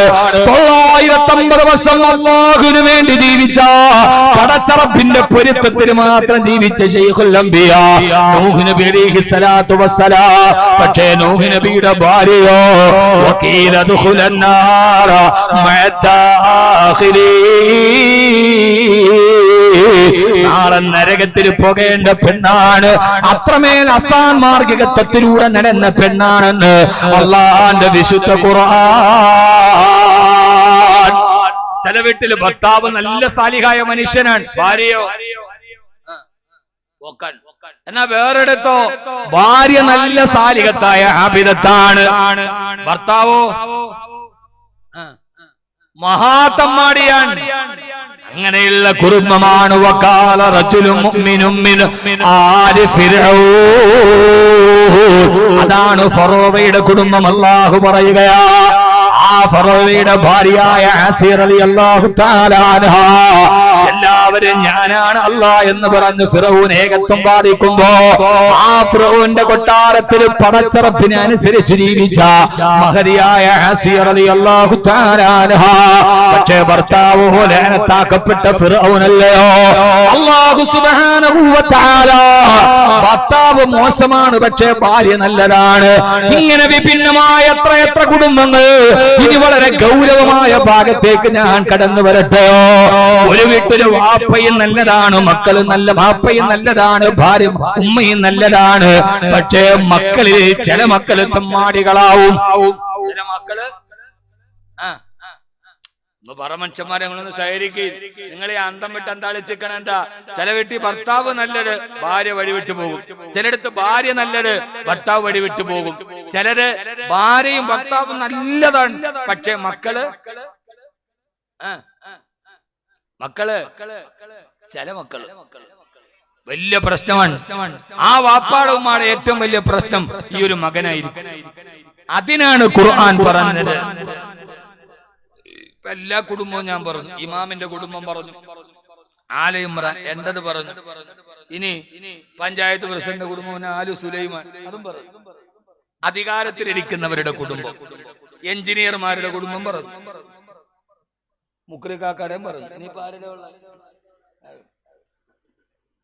ഫൈസൽ സാഹിബിന്, ഫൈസൽ സാഹിബിന് പാട്ട് പാടുന്ന ആ കുടുംബമാണ് ആലു ദാവൂദ്. ആ കുടുംബമാണ് ആലു ദാവൂദ്. നാളെ നിങ്ങൾ സ്വർഗലോകത്ത് വരുമ്പോ സ്വർഗവാസികൾക്ക് വേണ്ടി പാട്ടുപാടുന്ന ഒരു പ്രവാചകനുണ്ട്. ആരാണ്? നബിയേ, മഹാനായ നബിയുല്ലാഹി ദാവൂദ് അലൈഹിസ്സലാത്തു വസ്സലാം അവിടെ ഗാനം നടത്തുമെന്ന് ആദരവായ പ്രവാചകൻ നബി മുഹമ്മദ് മുസ്തഫ. അപ്പൊ പാട്ടുകാരന്റെ കുടുംബമായി ആര്? ദാവൂദ്. സ്വർഗത്തിലെ പാട്ടുകാരനാണ് മഹാനായ നബിയുല്ലാഹി ദാവൂദ് അലൈഹിസ്സലാത്തു വസ്സലാം. പാട്ടിനെ ഖുർആൻ നിരുത്സാഹപ്പെടുത്തിയിട്ടില്ല. ഫൈസൽ അലൈഹിനെ സംബന്ധിച്ചോളം ഞാൻ അദ്ദേഹത്തെ പലപ്പോഴും പല പ്രോഗ്രാമുകളും വീക്ഷിക്കാറുള്ള ഒരാളാണ്. എന്നെ ആരെ ചോദ്യം ചെയ്യാൻ വരണ്ട. എന്റെ വായനയുടെ ലോകം വിശാലമാണ്, എന്റെ നിലപാടുകളും വിശാലമാണ്. അപ്പൊ ആരും നെറ്റി ചുളിക്കാൻ വേണ്ടി വരേണ്ട കാര്യത്തിൽ. ഖുർആൻ എന്ന് പറഞ്ഞാൽ അതൊരു സംഗീതം തന്നെ ആയിരുന്നല്ലോ. ഖുർആന്റെ സംഗീതത്തെക്കാൾ വലിയൊരു സംഗീതം പിന്നെ ലോകത്ത് വന്നിട്ടില്ല. ഖുർആന്റെ സംഗീതം, ലോകത്തിലെ ഏറ്റവും വലിയ സംഗീത ചക്രവർത്തിമാര് ജീവിച്ചിരുന്ന കാലമാണ് ഖുർആൻ അവതരിപ്പിക്കപ്പെടുന്ന കാലം. ഞാൻ അതിലേക്ക് എന്റെ വിഷയം മാറിപ്പോകും. ഏറ്റവും വലിയ സംഗീതജ്ഞന്മാരെന്ന് പറഞ്ഞാൽ രാത്രിയിൽ അങ്ങാടിയിൽ നിന്ന് വീട്ടിലോട്ട് നടന്നു പോകുന്ന നടപ്പാറയിൽ ഇരുട്ടിന്റെ വടിയിൽ നടന്നു പോകുമ്പോ കൂട്ടായി നിന്ന് ആ സമയത്ത് രചിക്കുന്ന പാട്ട് പാടിയിട്ട് പോയ ആളുകളാണ് അറബികൾ. അവര് പാട്ട് എഴുതിയത് ഇങ്ങനെ പേപ്പർ വെച്ചിട്ട് ആലോചിച്ച് പ്രാസം നോക്കി അങ്ങനെയൊന്നും എഴുതിയതല്ലല്ലോ. ഒരു പാട്ടെന്ന് പറയുമ്പോ കുറെ സമയം വേണം എഴുതാൻ. ഫൈസൽ സാഹിബിനെ കുറിച്ച് അറിയാം. അന്തരിച്ചുപോയ ചലച്ചിത്ര രചയിതാവ് ഗിരീഷ് പുത്തഞ്ചേരിയുടെ ഒരു ഹിറ്റ് ഗാനത്തെ കുറിച്ച് പറയുന്നത് അദ്ദേഹം ഒരു ഹട്ടിൽ കയറി നിന്നിട്ട് 5 മിനിറ്റ് കൊണ്ട് ആ പാട്ട് എഴുതിയിട്ട് തിരിച്ചു വന്നു എന്നാണ്. അങ്ങനെയുള്ള പ്രതിഭാശാലികളുണ്ട്. പക്ഷെ അറേബ്യയിൽ നബിതങ്ങൾ ഖുർആനുമായിട്ട് വരുമ്പോൾ ആളുകളുടെ പാട്ടെന്താണെന്നറിയോ? രാത്രിയിലെ നടപ്പാടയിലൂടെ വീട്ടിലേക്ക് പോകുന്ന വഴിയിൽ 4 പേരുണ്ടെങ്കിൽ അവർ ഓരോരോ വരി പാടും. ഒരാൾ ഒരു പരിപാടുമ്പോ അടുത്തയാള് പാടും, അത് പാടുമ്പോ അടുത്തയാള് പാടും. അവരുടെ പ്രാസങ്ങൾ പോലും കറക്റ്റ് ആയിരുന്നു എന്നാണ്. നിമിഷകവി പേപ്പറിൽ എഴുതിയിട്ടല്ല. അവര് നടന്നു പോകുമ്പോൾ നമ്മള് നാടൻ പാട്ട് പാടൂലേ, താനാരോ തന്നാരോ തന താനാരോ തന്നാരോ എന്ന് പാടണമെന്ന മാതിരി അന്നത്തെ അറബികള് നടന്നു പോകുമ്പോ നടപ്പാതയിലെ ഇരുൾവടികളിൽ ആനന്ദം പകരാൻ നിമിഷകവികളായിരുന്നു അവർ. നടന്നു പോകുമ്പോ ഒരാള് പാട്ട് പാടിയത്രേ,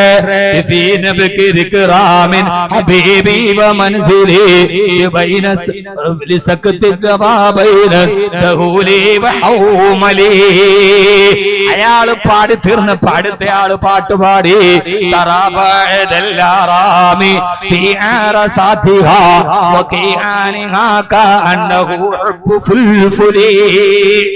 അവസാനം പ്രാസ അങ്ങനെ തന്നെ ഒരാള് പാടി. അപ്പൊ അടുത്തയാള് പാടി തീർന്നില്ല. മൂന്നാമത്തവൻ ഉടനെ അടുത്ത നിമിഷകവി പാടാൻ തുടങ്ങി.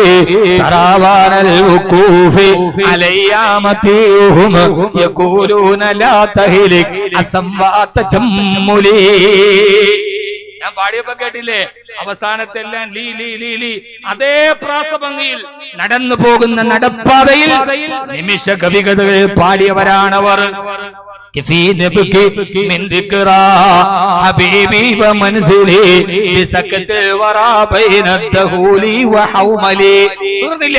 അടുത്ത ആള്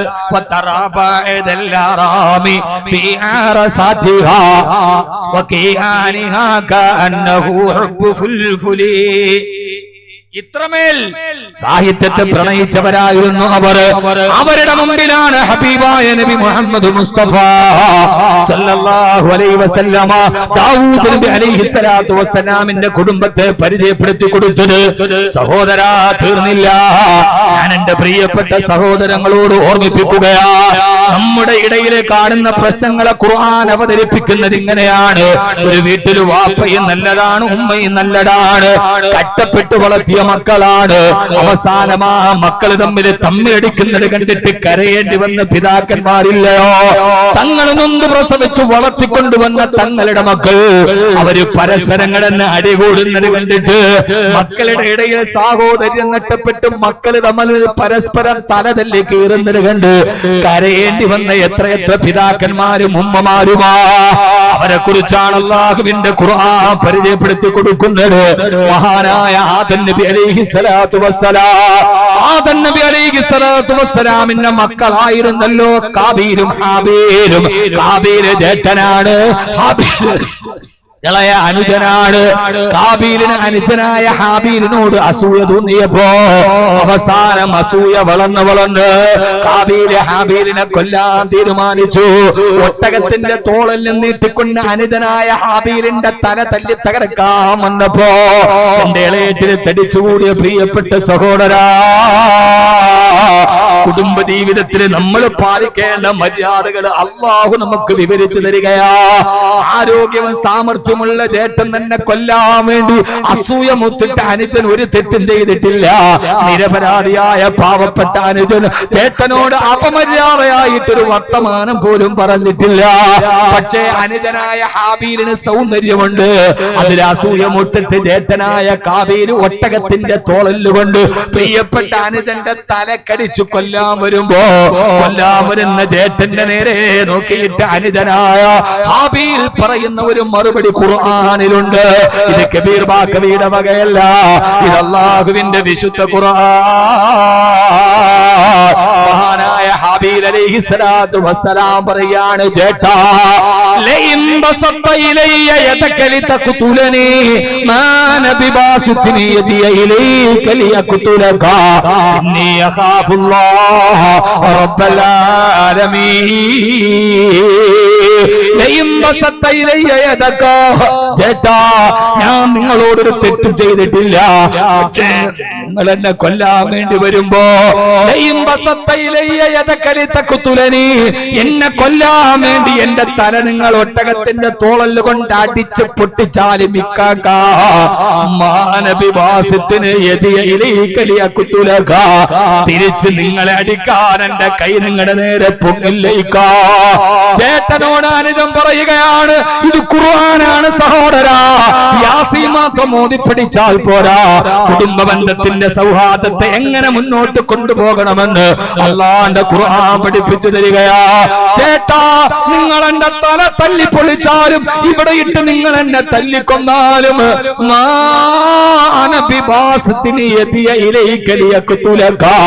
നിങ്ങളുടെ നേരെ എന്റെ കൈ ഞാനൊന്ന് പൊന്തിക്കുക പോകുമില്ല. എന്റെ ചേട്ടന് നേരെ എന്റെ കൈ പൊന്തുകയില്ല. എന്റെ ചേട്ടന് ഞാൻ തെറി വിളിക്കുകയില്ല. എന്തുകൊണ്ടെന്നറിയുമോ ഇക്കാക്ക?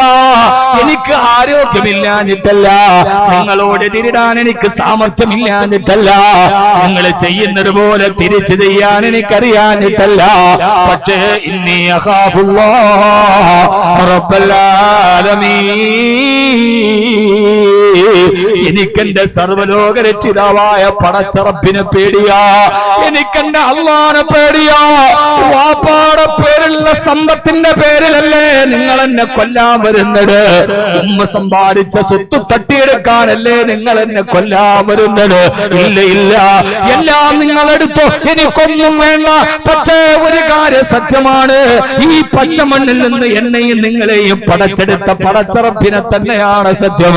നാളെ ഏകനായ പടച്ചറപ്പിന്റെ പരമോന്നത കോടതിയിൽ നിൽക്കുമ്പോ ജഡ്ജിയെ സ്വാധീനിക്കാൻ കഴിയാത്ത, സാക്ഷികളെ വിലക്കെടുക്കാൻ കഴിയാത്ത, കൃത്രിമ രേഖകൾ ഉണ്ടാക്കാൻ കഴിയാത്തൊരു കോടതിയില്ലേ, അവിടെ പരമോന്നതനായ ജഡ്ജിയുടെ മുമ്പിൽ വരുമ്പോ എനിക്ക് അല്ലാഹുവിനെ പേടിയാ, എനിക്ക് കിട്ടാനുള്ളത് ഞാൻ അവിടെ വെച്ച് വാങ്ങിച്ചോളാ എന്ന് മറുപടി പറഞ്ഞു മഹാനായ ഹാബീൽ അലൈഹിസ്സലാത്തു വസ്സലാം.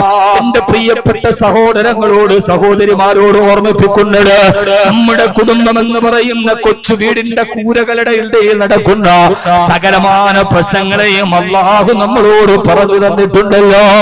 എനിക്ക് നിങ്ങളോട് പറയാനുള്ളത്, ഭാര്യ ഭർത്താക്കന്മാരോട്, ചേട്ടാനുജന്മാരോട്, വാപ്പയോട്, ഉമ്മയോട്, കുടുംബ ബന്ധത്തിന്റെ ഏറ്റവും പരമപ്രധാനമായ അടിത്തറ ഏതെന്നറിയോ? ഇന്നി അഖാഫുല്ലാഹ റബ്ബൽ ആലമീൻ, എനിക്കെന്റെ പടച്ചറപ്പിന്റെ മുമ്പിൽ നിൽക്കേണ്ടതല്ലേ? ഭാര്യയും ഭർത്തൃബന്ധത്തിന്റെ അടിത്തറയടാ. എനിക്കെന്റെ ഭർത്താവിന്റെ മുഖത്ത് പരലോകത്ത് വെച്ച് നോക്കേണ്ടതല്ലേ? എന്റെ ഭാര്യയെ ഞാൻ ചതിച്ചാൽ നാളെ റബ്ബിന്റെ മുമ്പിൽ ഞാൻ അതിന് സമാധാനം പറയണമല്ലോ. എല്ലാം പടച്ചറപ്പിൽ അരിയിച്ചു ചേർത്താ, എല്ലാം പടച്ചറപ്പിൽ ചേർത്ത് വെച്ച ഒരു ബന്ധവിശ്വാസത്തിന്റെ അടിത്തറയിലാണ് കുടുംബ ബന്ധം മുന്നോട്ട് പോവുക. അല്ലാഹു നമുക്ക് തൗഫീഖ് നൽകി അനുഗ്രഹിക്കുമാറാകട്ടെ. ഉറക്കപ്പറ സഹോദരാ, അല്ലാഹു നമുക്ക് തൗഫീഖ് നൽകി അനുഗ്രഹിക്കുമാറാകട്ടെ. അല്ലാഹു നമ്മുടെ കുടുംബ ജീവിതത്തെ അല്ലാഹു മനോഹരമാക്കി തരുമാറാകട്ടെ. നമ്മുടെ ഭാര്യയോടൊത്ത്, നമ്മുടെ ഭർത്താവിനോടൊത്ത്, നമ്മുടെ മക്കളോടൊത്ത്, നമ്മുടെ ഭാര്യയുടെ കുടുംബത്തോടൊത്ത് അല്ലാഹുവേ, അല്ലാഹുവേ, കുടുംബ ബന്ധത്തെ ഏറ്റവും ദൃഢമാക്കി തരണേ തമ്പുരാനെ. ഞാൻ നിങ്ങളെ വിളിക്കുകയാണ്. 14 നൂറ്റാണ്ടുകൾക്ക് മുമ്പ് മദീനയിൽ നടന്ന ഒരു സംഭവമുണ്ടല്ലോ. Medina Medina Medina. അല്ലാഹു നമുക്ക് മദീനയിലേക്ക് എത്താൻ അല്ലാഹു തൗഫീഖ് നൽകി അനുഗ്രഹിക്കുമാറാകട്ടെ. ആമീൻ പറ. അല്ലാഹു മദീനയിലേക്ക് തൗഫീഖ് നൽകട്ടെ. സഹോദര, മദീന തിരിക്കുമ്പോ ഹബീബായ നബി സല്ലല്ലാഹു അലൈഹി വസല്ലമയോട്, ഹബീബായ നബി സല്ലല്ലാഹു അലൈഹി വസല്ലമയോട് അബൂബക്കർ റളിയല്ലാഹു തആല അൻഹുവിനോട് ചോദിച്ചു അത്രേ, അബൂബക്കറേ, അബൂബക്കറേ, അബൂബക്കറേ, നിങ്ങളുടെ ജീവിതത്തിൽ നിങ്ങൾ ഏറ്റവും ഇഷ്ടപ്പെട്ട ജോലി ഏതാണ്? ഇവിടെ എന്നെ നോക്ക്, വേറെ നോക്ക്, എന്നെ നോക്ക്, സമയമില്ല. അബൂബക്കർ റളിയല്ലാഹു അൻഹുവിനോട് ഇങ്ങനെ ഒരു കുടുംബത്തെ കിട്ടാൻ വേണ്ടി നിങ്ങൾ ദുആ ചെയ്യും. അബൂബക്കർ റളിയല്ലാഹു അൻഹുവിനോട് ഹബീബായ റസൂലുള്ളാഹി സ്വല്ലല്ലാഹു അലൈഹി വസല്ലം ചോദിച്ചു, അബൂബക്കറെ, നിങ്ങൾക്ക് ഏറ്റവും ഇഷ്ടപ്പെട്ട ജോലി ഏതാണ്? നിങ്ങളെന്ന് പറയും, നിങ്ങൾക്ക് ഏറ്റവും ഇഷ്ടപ്പെട്ട ജോലി ഏതാ? പറമച്ചന്മാരെ, ഇനി കുടുംബജീവിതം എന്താന്ന് ഞാൻ പറഞ്ഞുതരാം. നിങ്ങളൊന്ന് പറയും, നിങ്ങൾക്ക് ഇഷ്ടപ്പെട്ട ജോലി ഏതാ? കാന പീന സോന. ഒന്ന് പറയും, നിങ്ങൾക്ക് ഇഷ്ടപ്പെട്ട ഒരു ജോലിയില്ല?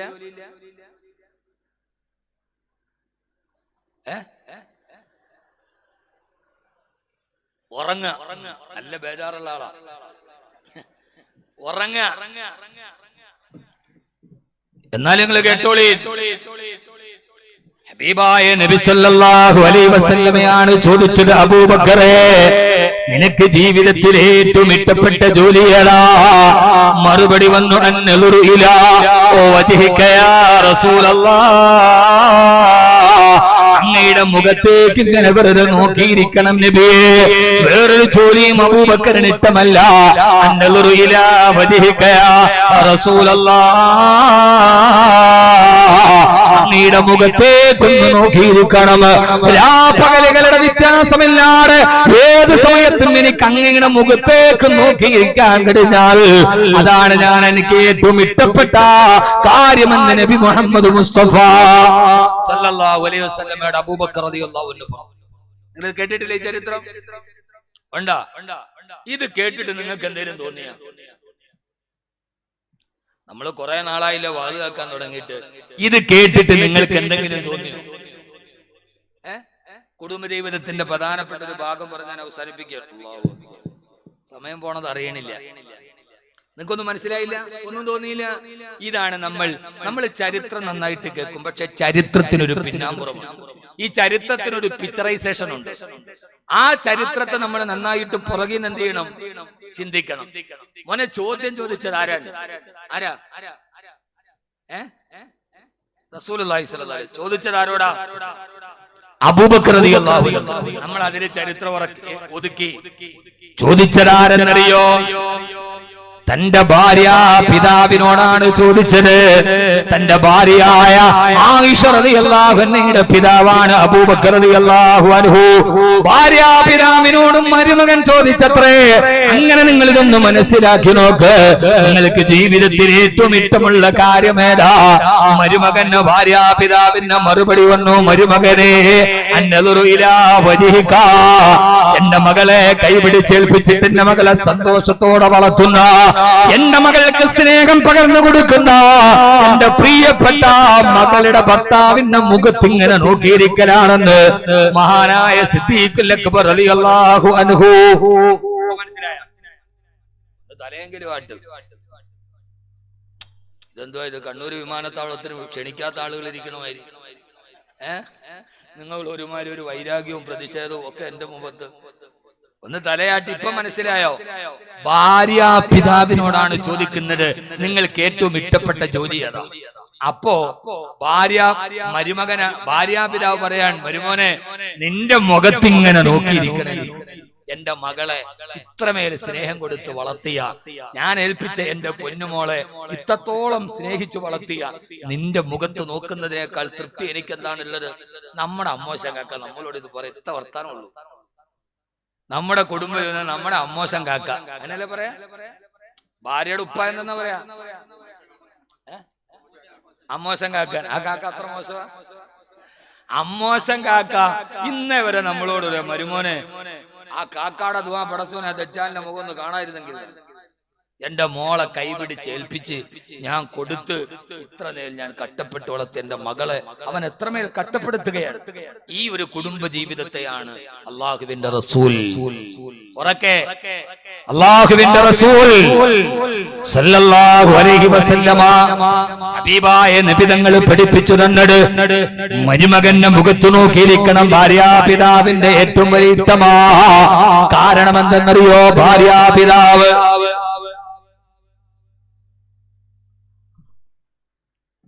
ഭാര്യയുടെ പിതാവ് നിക്കാഹ് നടക്കുന്ന സമയത്ത് ഭാര്യയുടെ പിതാവ് നമ്മുടെ കയ്യിൽ പിടിച്ചിട്ട് പറയുന്നൊരു വാക്കുണ്ട്. ആ വാക്കിന്റെ അർത്ഥം നിങ്ങൾ ശ്രദ്ധിച്ചിട്ടുണ്ടോ?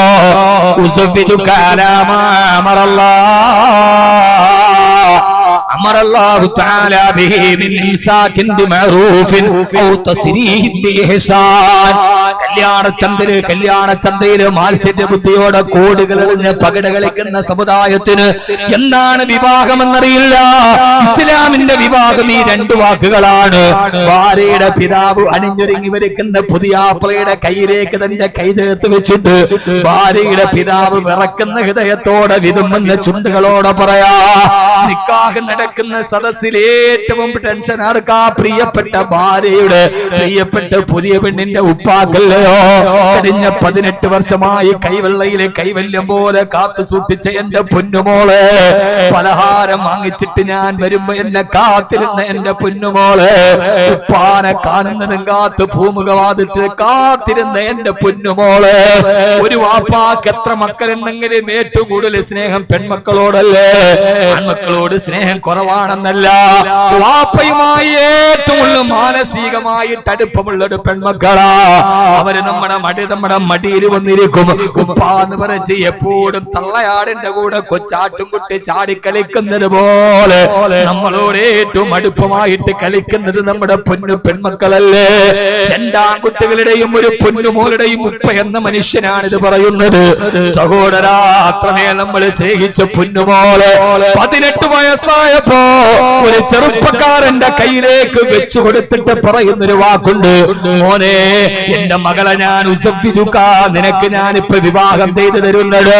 എന്റെ മകൾക്ക് ഭക്ഷണം കൊടുക്കാൻ എന്റെ വീട്ടിലില്ലാത്തത് കൊണ്ടല്ല, 18 വയസ്സ് വരെ ജീവിച്ച എന്റെ മകൾ ഒരു അധിക ഭാരമായത് കൊണ്ടല്ല, എന്റെ മകളെ ഇനി വീട്ടിൽ നിന്ന് മാറ്റി നിർത്താനല്ല, 18 വയസ്സ് വരെ എന്റെ ഹൃദയത്തിലെ പൂ പോലെ ചേർത്ത് വെച്ച എന്റെ പൊന്നുമോളെ നിനക്ക് ഞാൻ ഇപ്പൊ നിന്റെ കയ്യിൽ ഏൽപ്പിക്കുന്നത്. എന്നോട് എന്റെ റബ്ബ് കൽപ്പിച്ചത് കൊണ്ടാ. എന്റെ അള്ളാഹു ഒരു പെൺകുട്ടി പ്രായപൂർത്തിയായാൽ അവളെ ഹലാലായ രീതിയിൽ വിവാഹം ചെയ്തു കൊടുക്കൽ ഒരു വാപ്പാന്റെ കടമയാണെന്ന് എന്റെ ഉപ്പന്റെ അള്ളാഹു എന്നോട് പറഞ്ഞത് കൊണ്ടാ. അള്ളാഹു എന്നോട് ഇത് പറഞ്ഞില്ലായിരുന്നത് എന്റെ മകളെ നിന്റെ വീട്ടിലേക്ക് ഞാൻ പറഞ്ഞയക്കുമായിരുന്നില്ല. സഹോദര, ഇങ്ങനെ റബ്ബ് നിശ്ചയിച്ചില്ലെങ്കിൽ ഏതെങ്കിലും ഒരു വാപ്പ തന്റെ മകളെ വിവാഹം ചെയ്തു കൊടുക്കോ? കാരണം വാപ്പാടെ കരളാണ് പറിച്ചു കൊടുക്കുന്നത്. ഇന്നലെ വരെ വീട്ടുമുറ്റത്ത് കളിച്ചു നടന്ന പ്രിയപ്പെട്ട പെങ്ങളെ കാക്ക ചങ്ക് പറിച്ചാണ് കൊടുക്കുന്നത്. ഒരു വീട്ടിൽ നിന്ന് ചങ്കിനെ കരളിനെ പറിച്ചെടുത്തിട്ടാണ് കൊടുക്കുന്നത്. എന്റെ പ്രിയപ്പെട്ട പുതിയാപ്പിളെ, എന്റെ റബ്ബ് കൽപ്പിച്ചത് കൊണ്ട് മാത്രമാണ് നിനക്ക് ഞാൻ വിവാഹം ചെയ്തു തരുന്നത്. ആ രീതിയിൽ കരാറും ഉടമ്പടിയും ഉണ്ടാക്കി നമ്മളോട് പറയുമ്പോ പുതിയാപ്പിള പറയാണ്, നിങ്ങൾ ഈ പറഞ്ഞ പൊന്നുമോളെ ഞാൻ ചേർത്ത് പിടിച്ചോളാം എന്റെ ജീവിതത്തിലേക്ക്. ഇത്രമേലാളുകളുടെ മുമ്പിൽ വെച്ച് വാപ്പ ഏൽപ്പിച്ചു തന്നെ പൊന്നുമോളെ, ആ പൊന്നുമോളെ വളർത്തിക്കൊണ്ടുപോയിട്ടൊരു കൂട്ടുകാരിയെ പോലെ, ഒരു പെങ്ങളെ പോലെ, ഭാര്യയെ പോലെ ചേർത്ത് പിടിച്ച മരുമകന്റെ മുഖത്തേക്ക് നോക്കിയിരിക്കലാണ് എനിക്ക് ഏറ്റവും ഇഷ്ടമെന്ന് മഹാനായ സയ്യിദുനാ അബൂബക്കർ സിദ്ദീഖ് റളിയല്ലാഹു തആല അൻഹു. സഹോദരായ, പറയേണ്ട കാര്യമില്ല, എല്ലാം പടച്ചറപ്പിന്റെ തീരുമാനമാണ്. എന്റെ ഭാര്യ എന്റെ അടുക്കലേക്ക് വന്നത് എന്റെ തീരുമാനമാണ്, അല്ലാഹുവിന്റെ തീരുമാനമാണ്. അതിനെ സ്നേഹത്തോടെ സ്വീകരിക്കാൻ ഏത് ഭാര്യ ഭർത്താക്കന്മാർക്ക് കഴിയുമോ അവരാണ് കുടുംബ ജീവിതത്തിൽ ഏറ്റവും വലിയ വിജയശ്രീലാളിതരാവുക. അല്ലാഹു തൗഫീഖ് നൽകി അനുഗ്രഹിക്കുമാറാകട്ടെ. വാപ്പ അങ്ങനെയാണ് കല്യാണം കഴിച്ചു തന്നത്. എന്റെ റബ്ബ് പറഞ്ഞോണ്ടാണ് ഞാൻ തരണത്. അള്ളാഹ് കൽപ്പിച്ചില്ലെങ്കിൽ ഒരു വാപ്പ ഒരു മോളെ തരൂല. തരുവോ? പരുവമച്ചന്മാരെ മറുപടി പറയുന്നത് അതിന് ഗൂഗിളിൽ നോക്കണം. കൊടുക്കോ? ഇല്ല.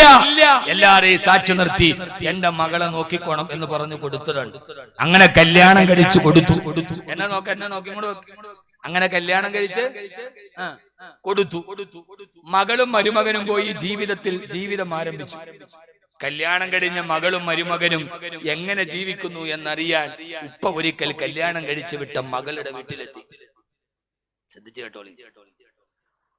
മഹദിയായ ഹഫ്സ റളിയല്ലാഹു അൻഹയും അല്ലാഹുവിന്റെ റസൂൽ സന്തോഷത്തോടെ ജീവിക്കുന്ന വീട്ടിലേക്ക് മഹാനായ ഉമർ റളിയല്ലാഹു തആല കടന്നു വന്നു. മഹാനായ ഉമർ റളിയല്ലാഹു അൻഹു റസൂലുള്ളാഹി സ്വല്ലല്ലാഹു അലൈഹി വസല്ലമയും ഹഫ്സ റളിയല്ലാഹു അൻഹയും സന്തോഷത്തോടെ ജീവിക്കുന്ന വീട്ടിലേക്ക് വന്നു. ഹഫ്സ റളിയല്ലാഹു അൻഹ ആരാ?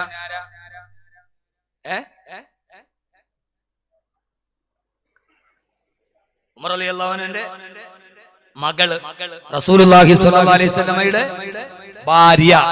അപ്പം മകളും മരുമകനും കൂടെ ജീവിക്കുന്ന ജീവിതം കാണാൻ ഭാര്യയുടെ വാപ്പ വീട്ടിൽ വന്നു.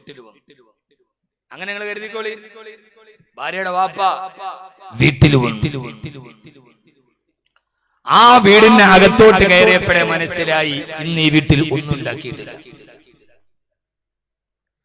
ഒരൽപ്പവും കൂടി അകത്തോട്ട് കയറിയപ്പോ മനസ്സിലാക്കി ഇന്നലെയും ഈ വീട്ടിൽ ഒന്നും ഉണ്ടാക്കിയിട്ടില്ല. ഒരൽപ്പവും കൂടി അകത്തോട്ട് കയറിയപ്പോ മനസ്സിലായി ഒരാഴ്ചയായിട്ട് ഈ വീട്ടിൽ ഭക്ഷണമേ ഉണ്ടാക്കിയിട്ടില്ല. ആരാ വന്ന് നോക്കണത്? ഭാര്യയുടെ വാപ്പ, അമോശം കാക്ക. എന്നാ മകൾ ഇതേവരെ വാപ്പായോട് പരാതി പറഞ്ഞിട്ടുണ്ടോ? ഉണ്ടോ?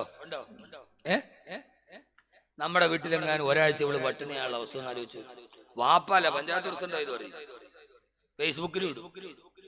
ഇപ്പൊ പിന്നെ ആളുകൾക്ക് എന്തെങ്കിലും പ്രശ്നം ഉണ്ടായി അള്ളഹാനോട് പോലും പറച്ചിലില്ല, ഫേസ്ബുക്കിലാണ് ഫുള്ള്.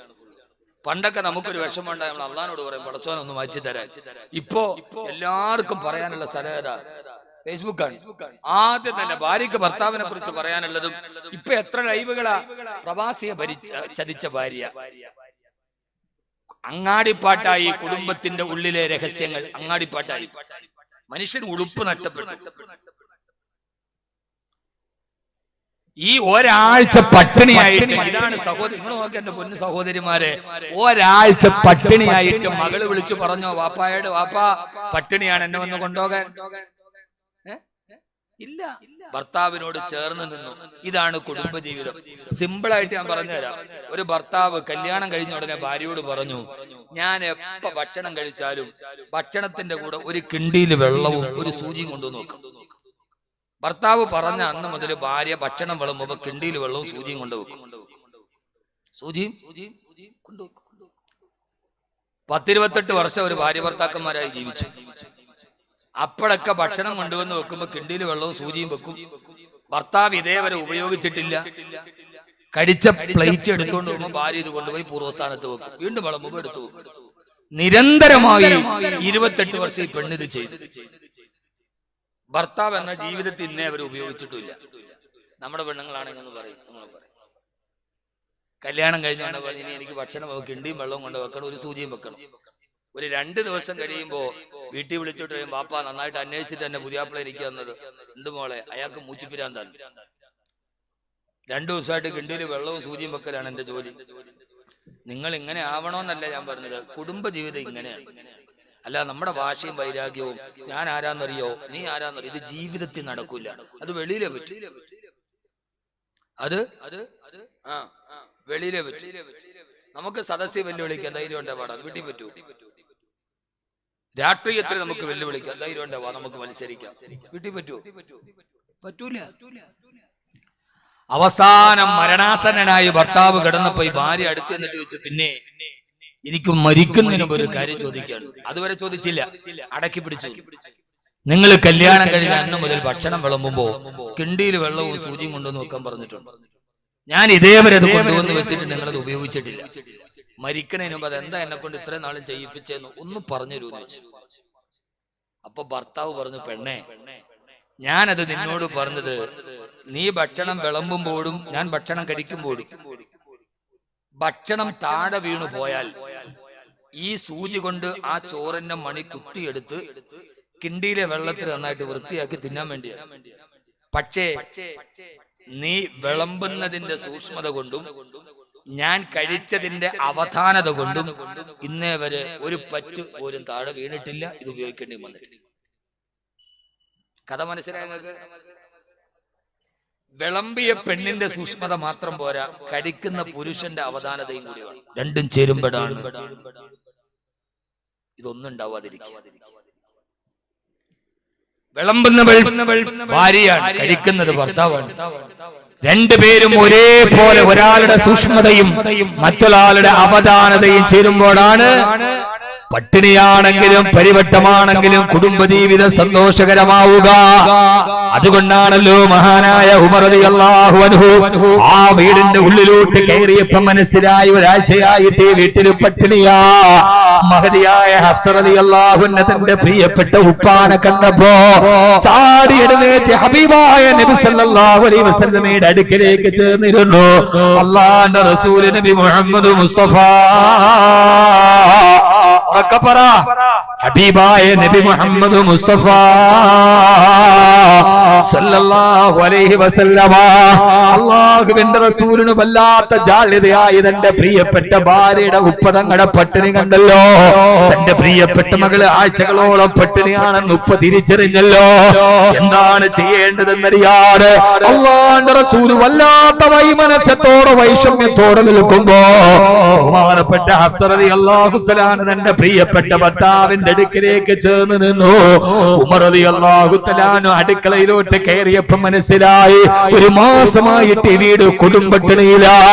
തന്റെ പ്രിയപ്പെട്ട മകൾ ഒരു മാസമായി പട്ടിണി കിടക്കുകയാണെന്ന് തിരിച്ചറിഞ്ഞ ഉമർ റളിയല്ലാഹു അൻഹു ആ അടുക്കളയിൽ മുഴുവനും പരതി നോക്കിയപ്പോ ഒരു തോൽപാത്രം വെച്ച് എന്തോ ഒരു സാധനം മൂടി വെച്ചിട്ടുണ്ട്. ആ തോൽപാത്രം എടുത്തെന്ന് നോക്കിയപ്പോ സുബ്ഹാനല്ലാഹ്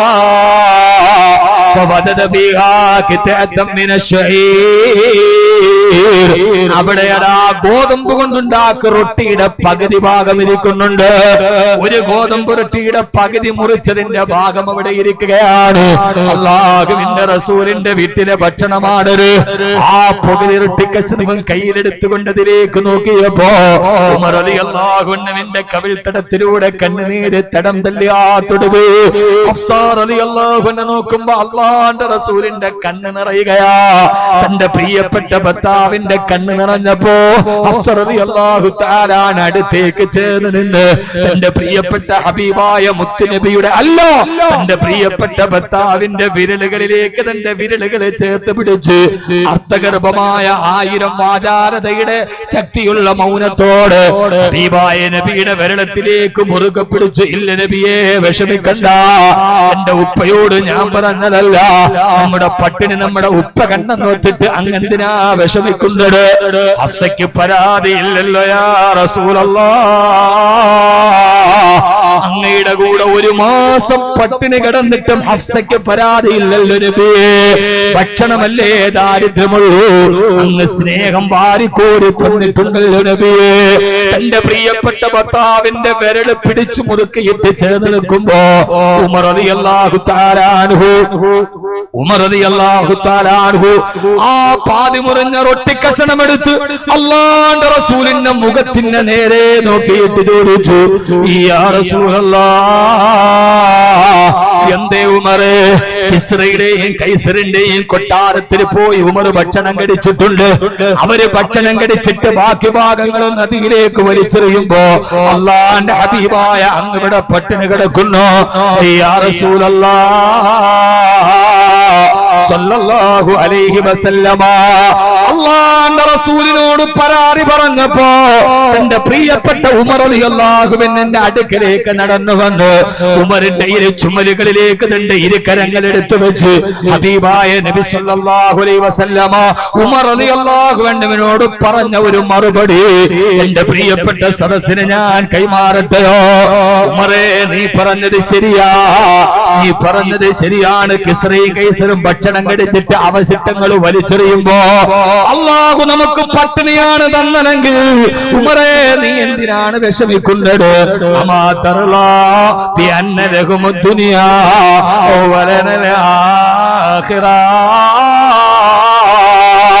ഉമറേ, അല്ലാഹു അവർക്ക് ദുനിയാവിന്റെ സുഖമാണ് കൊടുത്തത്.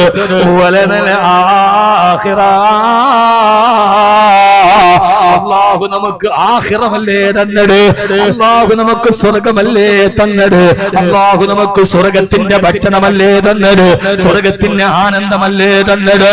സഹോദരാ, മാസങ്ങളോളം പട്ടിണി കിടക്കേണ്ടി വരുമ്പോഴും തന്റെ ഭാര്യമാര് കെട്ടിപ്പിടിച്ചിട്ട് കരയുമ്പോഴും ഹബീബായ നബി സല്ലല്ലാഹു അലൈഹി വസല്ലമ എന്ന ഭർത്താവ് അവരെ കൈകൊണ്ട് തടകിയിട്ട് ആശ്വസിപ്പിച്ചത് എന്തെന്നറിയോ? ആയിഷ വിഷമിക്കണ്ട മോളെ, ഈ പട്ടിണിയും ദാരിദ്ര്യവും മാറും. അല്ലാഹു നമുക്ക് സ്വർഗം തരണ്ട മോളെ.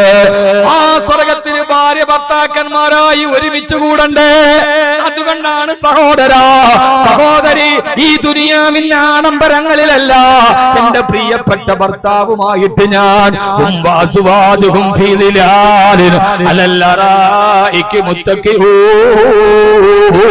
അവരും അവരുടെ ഭാര്യമാരും സ്വർഗത്തിന്റെ സ്വർണ്ണക്കട്ടിലിൽ ചാരിയിരിക്കുമെന്നല്ലേ.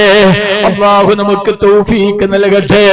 എന്റെ 26ാമത്തെ വയസ്സിൽ എന്റെ കൈ പിടിച്ചു കൂടെ വന്ന എന്റെ ഭാര്യ, എന്റെ 3 മക്കളെ എനിക്ക് പ്രസവിച്ചു തന്ന എന്റെ ഭാര്യ, എനിക്ക് ഭക്ഷണം വിളമ്പി കാത്തിരുന്ന എന്റെ ഭാര്യ, എന്റെ കൊടും ദാരിദ്ര്യത്തിലും അല്ലാഹു തന്ന അനുഗ്രഹത്തിലും എനിക്ക് താങ്ങായി തണലായി നിന്ന എന്റെ ഭാര്യ, ഞാൻ വരുന്നതിനും കാത്ത് രാത്രി യാത്ര പുറപ്പെട്ടാൽ രാവിലെ മുഖമൊന്നു വാതിൽപ്പടിയിൽ കാണുന്നത് വരെ എവിടെ എത്തി എന്ന് ഇടയ്ക്കിടയ്ക്ക് അലാറം വിളിച്ചു ചോദിക്കുന്ന എന്റെ ഭാര്യ, നിങ്ങളുടെ ഭാര്യ, നിങ്ങളൊരു യാത്ര ചെയ്താൽ എവിടെ എത്തി എന്ന് ചോദിച്ച ഭാര്യ, ഒരു കൈ പിടിച്ചു തന്നിട്ട് നമ്മുടെ ജീവിതത്തിലേക്ക് ഒരുമിച്ച് കൂടിയ നമ്മുടെ ഭാര്യ, എന്തിനാണ് സഹോദര ഈ പിണക്കം? എന്തിനാണ് ഈ വൈരാഗ്യം? എന്തിനാണ് ഈ മത്സരം?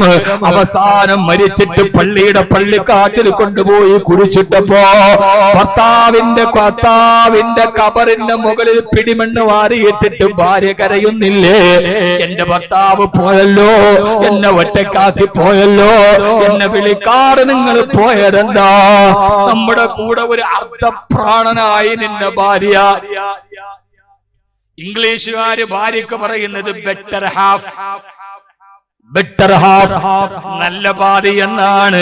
എന്റെ ജീവിതത്തിന്റെ നല്ല പാതിയായി എന്റെ കൂടെ നിന്ന് എന്റെ പ്രിയപ്പെട്ടവളെ ആരടി മണ്ണിലേക്ക് മണ്ണിട്ട് മൂടിയിട്ട് പ്രാണപ്രേയസിയുടെ മൺകുടീരത്തിന്റെ മുകളിലിരുന്ന് കരഞ്ഞുപോയ ലൈലയും മജ്നൂനെയും പോലെയല്ല.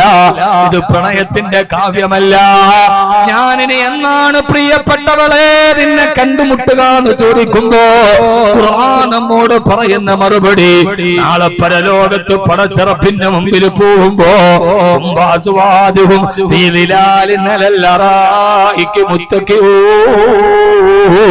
അവരും അവരുടെ ഭാര്യമാരും നാളെ സ്വർഗത്തിന്റെ സ്വർണ്ണക്കട്ടിലിൽ ചാരിയിരിക്കുമത്രേ.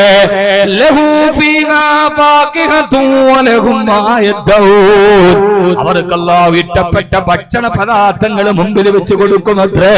അല്ലാഹുവേ, നീ ഞങ്ങൾക്ക് അതിന് തൗഫീഖ് നൽകണേ അല്ലാ. ആമീൻ പറയുന്നു. അല്ലാഹുവേ, ഞങ്ങൾക്ക് അതിന് തൗഫീഖ് നൽകണേ അല്ലാ. പടച്ചവനെ റബ്ബേ, അല്ലാഹുവേ, നീ ഖൈർ നൽകണേ തമ്പുരാനെ. അല്ലാഹുവേ, നീ ഞങ്ങൾക്ക് ഖൈർ നൽകണേ തമ്പുരാനെ. അല്ലാഹുവേ, അതുകൊണ്ടാണ് ഇബ്നു അബ്ബാസ് റളിയല്ലാഹു തആല അൻഹു പറഞ്ഞത്, രാത്രിയിലെ ഹബീബായ നബി തങ്ങളുടെ വീട്ടിന്റെ ഭാഗത്തൂടെ ഞാൻ വരുമ്പോ ഞാൻ അവിടേക്ക് നോക്കുമ്പോ അല്ലാഹുവിന്റെ റസൂലും ഭാര്യമാരും കാൽമുട്ടുകൾ വയറ്റിലേക്ക് വളച്ചു വെച്ചിട്ട് കൊഞ്ചു ചുരുണ്ട് കിടക്കുന്നത് പോലെയാണ് കിടക്കാറ്. എന്തേ ഇബ്നു അബ്ബാസ്, എങ്ങനെയാണ് അവരെ കിടക്കാതിരിക്കുക? വലാ തജിദിന ലഹും അശാ, അവര് രാത്രിയിൽ ഭക്ഷണം കഴിച്ചിട്ട് എത്രയോ മാസങ്ങളായി. സഹോദരി, പാതിരാ സമയത്ത് കിടക്കാൻ നേരത്തെ അവര് മാസങ്ങളായി ഭക്ഷണം കഴിച്ചിട്ടില്ല. എന്നിട്ടും അവര് കൊഞ്ചു ചുരുണ്ട് കിടക്കുന്നത് പോലെ കിടന്നിട്ടും അവരുടെ സ്നേഹത്തിനൊരു പ്രയാസമുണ്ടായില്ലല്ലോ. ആ മദീനയിൽ അവരെങ്ങനെയാണ് കിടന്നത്? അല്ലാഹു മദീന കാണാൻ തൗഫീഖ് നൽകട്ടെ. ആ മദീനയിൽ എത്ര ചരിത്രങ്ങൾ ഇപ്പോഴും മസ്ജിദ് നബവിയുടെ ഓരോ ഭാഗത്ത് മസ്ജിദ് നബവിയുടെ ഉള്ളിലേക്ക് ചെന്നാൽ എഴുതി വെച്ചിട്ടുണ്ട്, ഇവിടെയാണ് ആയിഷ ബീവി ജീവിച്ചത്, അവിടെയാണ് അവർ ചുരുണ്ടുകൂടി കിടന്നത്. മദീനത്തെ പള്ളിയിലൂടെ നടന്നു പോകുമ്പോ ഇപ്പോഴും എഴുതിയിട്ടുണ്ട്, ഇതാണ് മിഹ്റാബ് ആയിഷ, ഇവിടെയാണ് ആയിഷ ബീവി നിസ്കരിച്ചത്. അതിന്റെ അടുത്ത് തന്നെയാണ് അവർ പട്ടിണി കാരണത്താൽ ചുരുണ്ടുകൂടി കിടന്നത്. ഇൻഷാ അല്ലാഹു മദീനയിലെത്തിക്കട്ടെ. ഇൻഷാ അല്ലാഹു തൗഫീഖ് ചെയ്താൽ ഈ വരുന്ന ഏപ്രിൽ 1 മുതൽ 10 വരെയുള്ള തീയതികളിൽ നമ്മുടെ ഫ്ലൈ ഹിന്ദ് ട്രാവൽസിന്റെ നേതൃത്വത്തിൽ വിനീതന്റെ നേതൃത്വത്തിൽ ഒരു ഉംറ ഗ്രൂപ്പ് പോകുന്നുണ്ട്. വരുന്ന സഹോദരങ്ങളെ, നമുക്ക് മദീനയുടെ ചരിത്രം പഠിക്കാം. അവിടെ വെച്ച് ഹബീബായ നബി തങ്ങളുടെ കുടുംബത്തിന്റെ കഥ പറയാ. തങ്ങളെ പൈസയില്ലേ 2 വളവിച്ചിട്ടാണെങ്കിലും ഹബീബായ മുത്തുനബിയും ഭാര്യമാരും ത്യാഗം സഹിച്ച മണ്ണിൽ പോകണം. അവിടെ വെച്ചിട്ട് പറയണം, അല്ലാഹുവേ ഇനി എന്റെ വീടും മദീനയിലെ വീട് പോലെയാവണം. അല്ലാഹുവേ അല്ലാഹുവേ നീ സ്വീകരിക്കണേ അല്ലാ. ഒരു നേരം ഭക്ഷണം കഴിച്ചില്ലെങ്കിൽ വേണ്ട, 3 നേരം പട്ടിണി കിടന്നാലും പ്രശ്നമില്ല. എന്റെ ഭർത്താവിന് എന്നോടൊരൽപ്പം സ്നേഹമുണ്ടായാൽ മതി. സഹോദരാ സഹോദരാ, ഈ കുടുംബ ജീവിതത്തിന്റെ താളത്തിലൂടെ നടന്നു പോവുക. അല്ലാഹു നമുക്ക് തൗഫീഖ് നൽകി അനുഗ്രഹിക്കുമാറാകട്ടെ. അല്ലാഹു നമുക്ക് തൗഫീഖ് നൽകി അനുഗ്രഹിക്കുമാറാകട്ടെ. ആമീൻ പറയ്. അല്ലാഹു നമ്മുടെ ഭാര്യമാരെ നല്ല ഭാര്യമാരാക്കി തരുമാറാകട്ടെ. നമ്മളെ നല്ല ഭർത്താക്കന്മാരും ആക്കട്ടെ. നല്ല ഭാര്യയാകാൻ ഒരു വഴി ഞാൻ പറഞ്ഞുതരാം. നിങ്ങൾ ചെയ്യുവോ? നിങ്ങളുടെ ഭാര്യമാര് നല്ല സ്നേഹമുള്ള, നിങ്ങളോട് നല്ല ഇഷ്ടമുള്ള, നല്ല സ്നേഹമുള്ള നല്ല മക്കളാവാൻ ഞാനൊരു മരുന്ന് പറഞ്ഞുതരാം. നിങ്ങൾ ചെയ്യുവോ? ഇതെന്നിട്ട് മനുഷ്യന്മാരാ പടച്ചവരാണ്. ചെയ്യാന്നുള്ളവരൊക്കെ ചെയ്യാന്നല്ല, ഇൻഷാ അല്ലാഹ് ഞങ്ങൾ ചെയ്യാന്ന് പറയും. കൗൺസിലിങ്ങിനൊക്കെ പോയി എത്ര മുടക്കണമെന്നറിയോ? ധനനഷ്ടം മാനഹാനി എന്നാണ്, രണ്ടും ഉണ്ടാവും. ഞാൻ ഒരു മരുന്ന് പറഞ്ഞുതരാൻ. നിങ്ങൾ ചെയ്യുവോ? ഓ, ചെയ്യൂന്ന് ഉറപ്പുള്ളവരൊക്കെ ഒന്ന് കൈപൊക്കി നോക്കട്ടെ. കൈയുള്ളവരൊക്കെ പൊക്കി. കൈപൊക്ക മനുഷ്യന്മാരെ, കൈയുള്ളവരൊന്ന് പൊക്കി, നന്നായിട്ട് പൊക്ക്. 2 കൈ പൊക്ക്. എല്ലാരും റെഡിയാണ്. താഴ്ത്തിയിടി. ചുമ്മായാണോ ഇത്തിരി ഇരുന്നിട്ടൊന്ന് മുഷിഞ്ഞപ്പോ ഒന്ന് പ്രശ്നാവാൻ വേണ്ടി കൈപൊക്കിച്ചല്ല, വേറൊന്നുമില്ല. അതിന്റെ പുറകെ വേറെ കുട്ടൻസ് ഒന്നുമില്ല. അള്ളാഹു സ്വീകരിക്കട്ടെ. അല്ലാഹു സുബ്ഹാനഹു വ തആല സ്വീകരിക്കുമാറാകട്ടെ. ഹബീബായ നബി മുഹമ്മദ് മുസ്തഫ സല്ലല്ലാഹു അലൈഹി വസല്ലം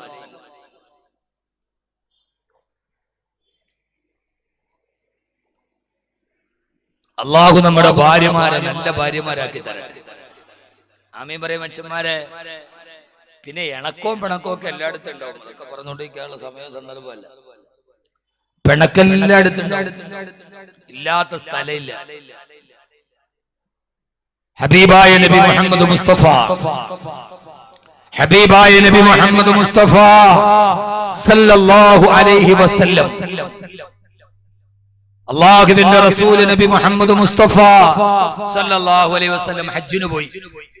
മക്കയും മദീനയ്ക്ക് ചരിത്രം ഇൻഷാല്ലാഹ് ഏപ്രിൽ 1 മുതൽ 10 വരെ നമ്മുടെ നൗഫൽ മോണ്ടി സിസി നൗഫൽ എന്തേ രണ്ടുപേരും ഇല്ലേ, അവിടെ ബന്ധപ്പെട്ടാൽ മതി.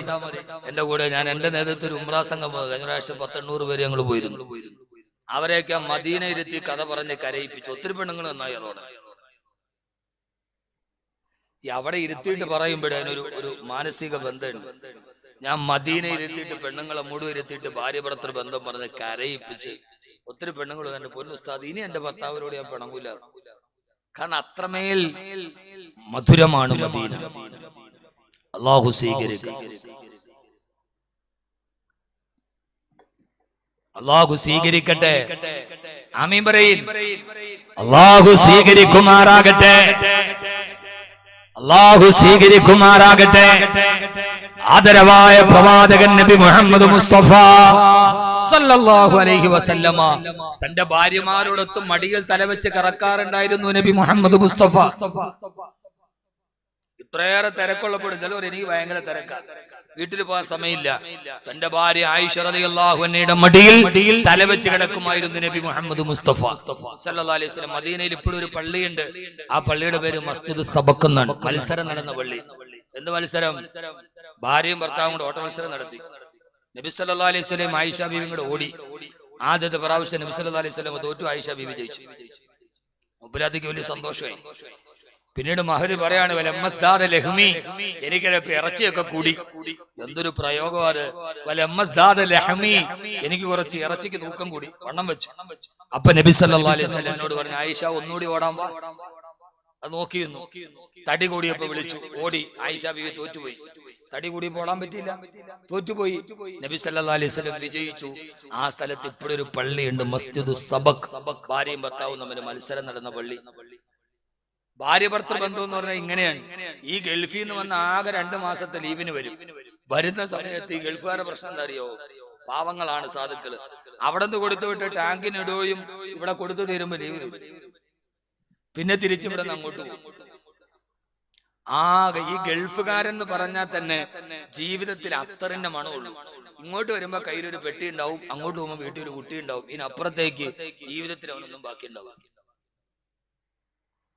ഭാര്യയും ഭർത്താവും തമ്മിലുള്ള ബന്ധം എങ്ങനെ വെച്ചാൽ ഇനി ഒരിക്കൽ നമുക്ക് സമയം കിട്ടുമ്പോൾ അത് വളരെ വിശാലമായിട്ട് പറയാം. വേറെ കാരണവശാൽ നല്ല വിശാലമായിട്ട് ഇനി അടുത്തവിടെയും വരുമ്പോൾ നമുക്ക് പറയാം.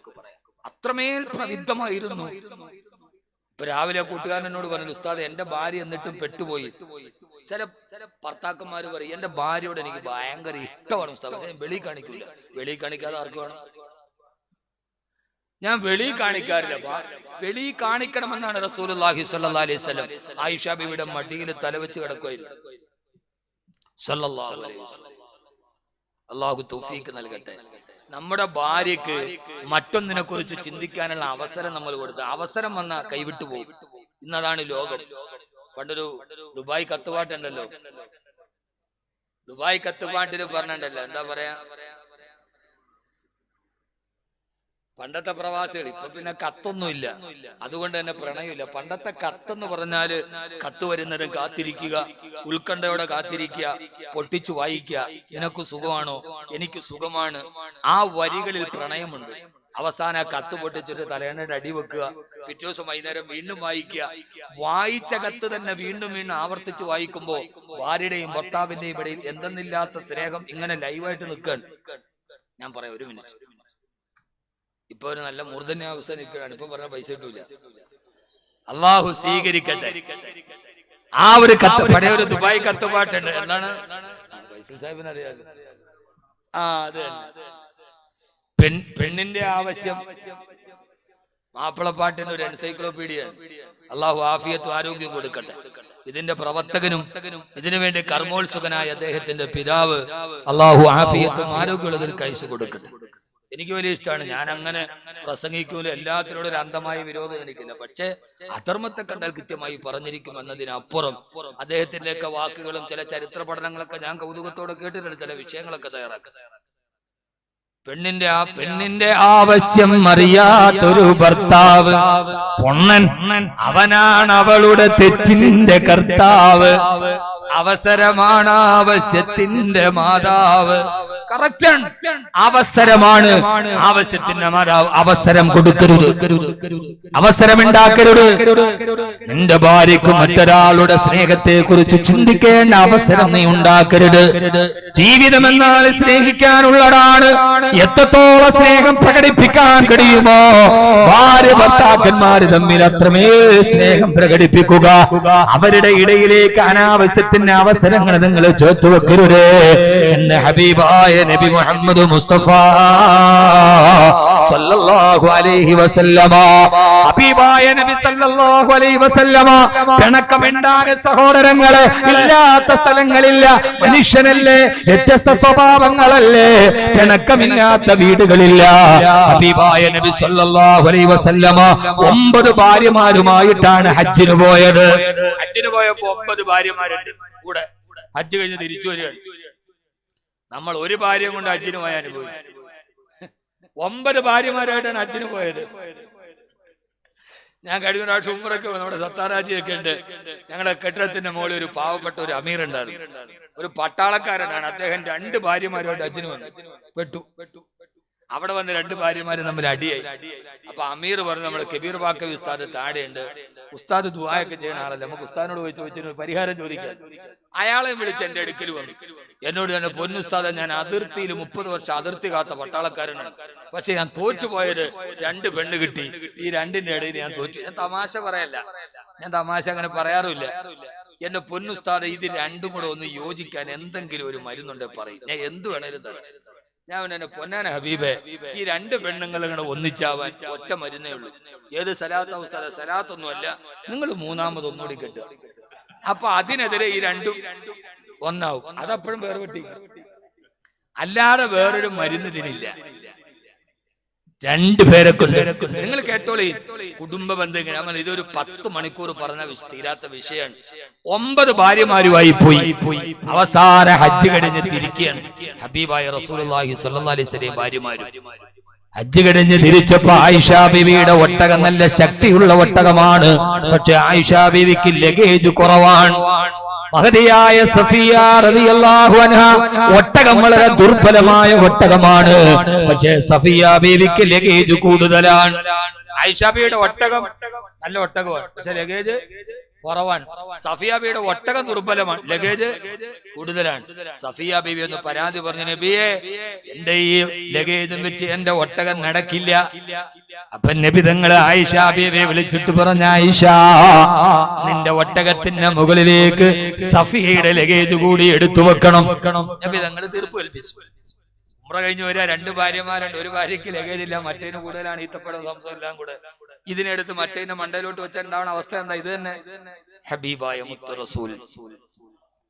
റസൂൽ സല്ലല്ലാഹു അലൈഹി വസല്ലമ ആയിഷ ബീവി റളിയല്ലാഹു അൻഹയ്ക്ക് ഇഷ്ടപ്പെട്ടില്ല. ആയിഷ ബീവി അനിഷ്ടം പ്രകടിപ്പിച്ചുവത്രേ. അവസാനം ചോദിച്ചുവത്രേ, ആ ജൂതന്റെ പെണ്ണ് ഞങ്ങളുടെ മേൽ അധികാരം പ്രയോഗിക്കാറായോ? ഒരു ചോദ്യം. ആ ജൂത പെണ്ണ് സഫിയ ബീവിയുടെ ഉപ്പ ജൂതനാണ്, പിന്നീട് മുസ്ലിമായി കല്യാണം കഴിച്ചതാണ്. ആയിഷ ബീവി ചോദിച്ചു, ആ ജൂതന്റെ പെണ്ണ് തറവാടികളായ ഞങ്ങളുടെ മേൽ അധികാരം കാണിക്കുന്നു, അവളുടെ ലഗേജ് ഞാൻ ചുമക്കണമെന്നോ? നിങ്ങളോട് ചോദിച്ചു, ആ ജൂത പെണ്ണ് നമ്മുടെ മേൽ അധികാരം പ്രയോഗിക്കുക, അവളുടെ ലഗേജ് ഞാൻ ചുമക്കാനോ? നബി സല്ലല്ലാഹു അലൈഹി വസല്ലം വല്ലാത്ത വിഷമവൃത്തത്തിലായി. അവര് രണ്ടുപേരും തമ്മിൽ പിണങ്ങി. ആര് തമ്മില്? ഈ ഒരു വാക്കിന്റെ പേരിൽ രണ്ടുപേരും തമ്മിൽ പിണങ്ങി. എവിടെ? എയർപോർട്ടിൽ വെച്ചെന്ന് കരുതുക. ഹജ്ജ് കഴിഞ്ഞ് തിരിച്ചു വരുന്ന വേളയിൽ രണ്ടുപേരും ഈ വാക്കിന്റെ മേൽ പിണങ്ങി. അവസാനം രണ്ടുപേരും വീട്ടിലെത്തി. ആ പിണക്കം കുറെ നേരം നീണ്ടുപോയപ്പോ അല്ലാഹുവിന്റെ റസൂൽ അബൂബക്കർ റളിയല്ലാഹു അൻഹുവിനെ മധ്യസ്ഥനാക്കി വിളിച്ചു. ആയിഷ റളിയല്ലാഹു അൻഹയുടെ ഉപ്പ അബൂബക്കർ റളിയല്ലാഹു അൻഹുവിനെ മധ്യസ്ഥനാക്കി വിളിച്ചു. അബൂബക്കർ റളിയല്ലാഹു തആല വീട്ടിൽ വന്നു. വന്നപ്പോ ആയിഷ റളിയല്ലാഹു എന്നോടല്ലാണ്ട് റസൂൽ ചോദിച്ചു, ആയിഷ ആദ്യം നീ പരാതി പറയുന്നുവോ അതല്ല ഞാൻ പറയണോ? ആയിഷ ഉടനെ മറുപടി, ആദ്യം നിങ്ങൾ പറഞ്ഞു, എനിക്കൊരൽപ്പം കൂടുതൽ നിങ്ങളെ കുറിച്ച് പറയാനുണ്ട്. ആയിഷ ബീവി നല്ല കലിപ്പിലാണ്. അള്ളാന്റെ റസൂൽ ചോദിച്ചു, ആയിഷ ബീവിയുടെ വാപ്പയാണ് മധ്യസ്ഥൻ. വാപ്പാനെ വിളിച്ചു വരാൻ പറഞ്ഞു. മോള് ഇച്ചിരി ശരിയല്ല, വരാൻ പറഞ്ഞു. നാക്കിന് ഇച്ചിരി നീളം കൂടുതല, വാ. വിളിച്ചു. വന്നപ്പോ ഹബീബായ നബി സല്ലല്ലാഹു അലൈഹി വസല്ലം, ആയിഷ നീ ആദ്യം തുടങ്ങണോ അതോ ഞാൻ തുടങ്ങണോ? അടുക്കളയിൽ നിന്ന് മറുപടി പറഞ്ഞു, നിങ്ങൾ പറഞ്ഞോളി, എനിക്ക് ഇച്ചിരി കൂടുതൽ നിങ്ങളെ കുറിച്ച് പറയാനുണ്ട്. നമ്മൾ പറയല്ലേ, നിങ്ങൾ പറഞ്ഞു തീർക്ക്, എന്നിട്ട് വേണം എനിക്ക് കുറച്ച് പറയാൻ. നിങ്ങൾ ഇങ്ങനെ എല്ലാവരുടെ മുമ്പിലും വലിയ ആളായിട്ട് അടക്കല്ലേ, എനിക്ക് കുറച്ച് കൂടുതൽ പറയാനുണ്ട്.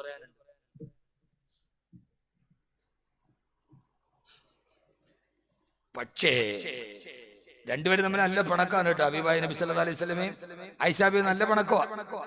അപ്പോഴാണ് പറഞ്ഞത്, പക്ഷേ എനിക്ക് കുറേയേറെ പറയാനെന്നെ നിങ്ങൾ പറയാൻ തുടങ്ങിക്കോ. പക്ഷേ ലാ തഖൂലു ഇല്ലൽ ഹഖാ, എന്നെ കുറിച്ച് എന്റെ വാപ്പാനോട് പറയുമ്പോ ഇല്ലാത്തതൊന്നും കയ്യിൽ നിന്നിട്ടിട്ട് കെട്ടിച്ചമച്ചു അപരാധം പറയരുത്, കള്ളമായ കാര്യങ്ങൾ നിങ്ങളെ പറയരുത് എന്ന് ആയിഷ റളിയല്ലാഹു തആല പറഞ്ഞപ്പോ ആദ്യം പറയുന്നതൊക്കെ കൊള്ളാം, പക്ഷെ എന്റെ വാപ്പാനോട് എന്നെ കുറിച്ച് കള്ളം പറയരുത്. ഇത് കേട്ട അബൂബക്കർ റളിയല്ലാഹു തആല ചാടി എഴുന്നേറ്റ് ആയിഷ റളിയല്ലാഹു അൻഹയുടെ പെരടിയും ചുമലും ചേർത്ത് അടി കൊടുത്തു തന്റെ മകളെ. എന്നിട്ട് രോഷത്തോടെ ചോദിച്ചു, ആയിഷ എന്തു വർത്തമാനമാണ് ഹബീബായ നബിയുടെ മുഖത്ത് നോക്കി നീ പറഞ്ഞത്? അവയഖൂലു ഇല്ലൽ ഹഖാ, ഹബീബായ നബി തങ്ങൾ ഇതേവരെ കള്ളം പറഞ്ഞിട്ടുണ്ടോ ആയിഷ? ആയിഷ റളിയല്ലാഹു തആല പൊട്ടിക്കരഞ്ഞു പോയി. ഒന്നും ഭർത്താവിന്റെ മുമ്പിൽ തോറ്റുപോയി. എന്റെ വാപ്പാന്റെ കയ്യിൽ നടിയും കിട്ടി. ജാള്യതയോടെ വല്ലാത്ത ദുഃഖത്തോടെ ആയിഷ റളിയല്ലാഹു അൻഹ കരഞ്ഞപ്പോ അതേവരെ പിണങ്ങി നിന്ന ഹബീബായ നബി മുഹമ്മദ് മുസ്തഫ ഭാര്യയെ കുറിച്ച് മാത്രം പറഞ്ഞാൽ വിഷയം ഏകപക്ഷീയമാകുമല്ലോ. അതുകൊണ്ടാണ് സമയമില്ലാഞ്ഞിട്ടും ഇത് ഞാൻ ഓർമ്മിപ്പിക്കുന്നത്. ഹബീബായ നബി തങ്ങൾ ഓടിച്ചെന്ന് കരയുന്ന ആയിഷ റളിയല്ലാഹു അൻഹ തന്റെ റിസാലത്തിന്റെ നെഞ്ചകത്തോട് ചേർത്ത് പിടിച്ച് ആയിഷ റളിയല്ലാഹു അൻഹയുടെ കണ്ണുനീര് തുടച്ചു മാറ്റിയിട്ട് ഹബീബായ നബി തങ്ങൾ പറഞ്ഞ ആയിഷ കരയണ്ട ആയിഷ. തന്റെ ഭാര്യയുടെ കവിളിലൊരു കണ്ണുനീർത്തുള്ളി ഉരുണ്ടുകൊണ്ടപ്പോ അതേവരെ മനസ്സിലുണ്ടായിരുന്ന പിണക്കം മാറി. അവരോടിച്ചെന്ന് കെട്ടിപ്പിടിച്ചിട്ട് അബൂബക്കർ റളിയല്ലാഹു അൻഹുവിനോട് ചോദിച്ചു, അബൂബക്കർ, എന്നെ ഞാൻ മധ്യസ്ഥനായിട്ടല്ലേ വിളിച്ചത്? നിന്റെ മകളാണെന്നത് ശരി തന്നെ, എന്റെ ഭാര്യ അടിക്കാൻ നിനക്കാര് അനുവാണെന്നു അബൂബക്കർ? നീ എന്റെ കൂട്ടുകാരനാണ്, പക്ഷേ നിന്റെ മകളാണ്. എന്റെ ഭാര്യ അടിക്കാൻ നിനക്കാരാണ് അനുവാദം തന്നത് അബൂബക്കർ? എന്റെ ഭാര്യയുടെ കണ്ണ് നിറയുന്നത് എനിക്ക് സഹിക്കാൻ കഴിയില്ലെന്ന് ലോകത്തോട് പറഞ്ഞ അതേവരെ കണ്ണുനീരിൽ ചേർന്ന് നിൽക്കുമ്പോഴും അവസാനം തന്റെ ഭാര്യ കണ്ണ് നിറയുന്നത് കണ്ടപ്പോ കൽബിന് സഹിക്കാൻ കഴിയാത്തവനാരോ, തന്റെ ഭാര്യയുടെ കണ്ണുനീര് സഹിക്കാൻ കഴിയാത്തവനാരോ അവനാണ് യഥാർത്ഥ ഭർത്താവെന്ന് ലോകത്തോട് പഠിപ്പിച്ചു കൊടുത്ത. സ്നേഹം മറച്ചു പിടിക്കാനല്ല, സ്നേഹം അത് പ്രകടിപ്പിക്കാനുള്ളതാണെന്ന് ലോകത്തോട് പറയാനാണ് ഹബീബായ നബി മുഹമ്മദ് മുസ്തഫ സല്ലല്ലാഹു അലൈഹി വസല്ലമ വന്നത്. അല്ലാഹു നമുക്ക് ആ സ്നേഹബന്ധത്തിന്റെ ഭാരബന്ധം അല്ലാഹു നൽകി അനുഗ്രഹിക്കട്ടെ. ആമീൻ പറയ്. അല്ലാഹു അങ്ങനെയുള്ള ബന്ധം നൽകി അനുഗ്രഹിക്കട്ടെ. അവസാനം വരെ മരണം വരെ സ്നേഹിച്ച് മരണശേഷം സ്വർഗത്തിൽ എത്തിച്ചേരാൻ അല്ലാഹു തൗഫീഖ് നൽകി അനുഗ്രഹിക്കട്ടെ. അങ്ങനത്തെ ഒരു നല്ല ഭാര്യ ഭർത്തൃ ബന്ധം വേണമെന്ന് ആഗ്രഹമുണ്ടോ നിങ്ങൾക്ക്? ഉണ്ടാ ഉണ്ടോ? മനുഷ്യന്മാരും തലയെങ്കിലും ആട്ടി ഒന്ന് തലയാട്ടി. ആ മാഷാ അല്ലാഹ്. എന്നാ ഒരു ചെറിയ കാര്യം പറഞ്ഞുതരാൻ ഇൻഷാല്ലാഹ് ചെയ്യൂ. ഇത് ഞാൻ പറഞ്ഞതല്ല, ഖുർആൻ. ഏറ്റവും നല്ല ഭാര്യയെ കിട്ടിയത് മൂസാ നബിക്ക്. ആർക്ക്? മൂസാ നബിക്ക്. എങ്ങനെ കിട്ടിയെന്നറിയോ? എങ്ങനെ കിട്ടിയെന്നറിയോ? ഈജിപ്തിൽ നിന്ന് അല്ല, കനാനിൽ നിന്ന് ഈജിപ്തിലേക്ക് ഒളിച്ചോടുകയാണ്. ഒരു കൊലപാതകത്തിന് പ്രതി ചേർക്കപ്പെട്ട് കനാനിൽ നിന്ന് ഈജിപ്തിലേക്ക് ഒളിച്ചോടുകയാണ്. അങ്ങനെ ഒളിച്ചോടുന്ന വഴിയിൽ ഒരു നാട്ടിലെത്തിയപ്പോ ഭയങ്കര ആൾക്കൂട്ടം. കഥ പറയാൻ സമയമില്ല. ഖുർആൻ സൂറത്തുൽ ഖസസിൽ ഈ കഥയുണ്ട്, ചരിത്രം. നോക്കിയപ്പോ പാവപ്പെട്ട രണ്ട് പെൺകുട്ടികൾ, ആര് സഹായിക്കാനില്ലാത്ത, ഒരാൾ പോലും സഹായിക്കാനില്ലാത്ത രണ്ട് പെൺകുട്ടികൾ അവരുടെ ആടിന് വെള്ളം കൊടുക്കാൻ കഴിയാതെ നിൽക്കാണ്. കാരണം കിണറിന്റെ ചുറ്റും പുരുഷന്മാരാണ്. ഈ പെൺകുട്ടികളെ സഹായിക്കാൻ ആരില്ല. കൈക്കരുത്തുള്ള ഒരു കാര്യം കണ്ടിട്ട് പോവാണ്. മൂസാ നബി ആ പെൺകുട്ടികളുടെ അടുക്കൽ വന്നു. ഒന്നുമില്ലാതെ ഓടുക, നാട് വിടുക. ഒരു ഭക്ഷണത്തിന്റെ ഗതി പോലും ഇല്ല. ഇത് ഖുർആനാണ്, വാക്കവിയുടെ വകയാണ്. നമ്മളെ അവസ്ഥയിലായിരിക്കും ഇപ്പൊ കടമൊക്കെ വന്ന് വല്ലാത്ത പ്രതിസന്ധിയിലായിരിക്കും നമ്മളിപ്പോ നിൽക്കുക. ഇപ്പൊ പറയും, ഉസ്താദെ പിരിവൊന്നും ചോദിക്കല്ലേ, ഭയങ്കര ടൈറ്റാണ്. എല്ലാരും പറയുന്ന വാക്കാണ്, ഭയങ്കര ടൈറ്റാണ്.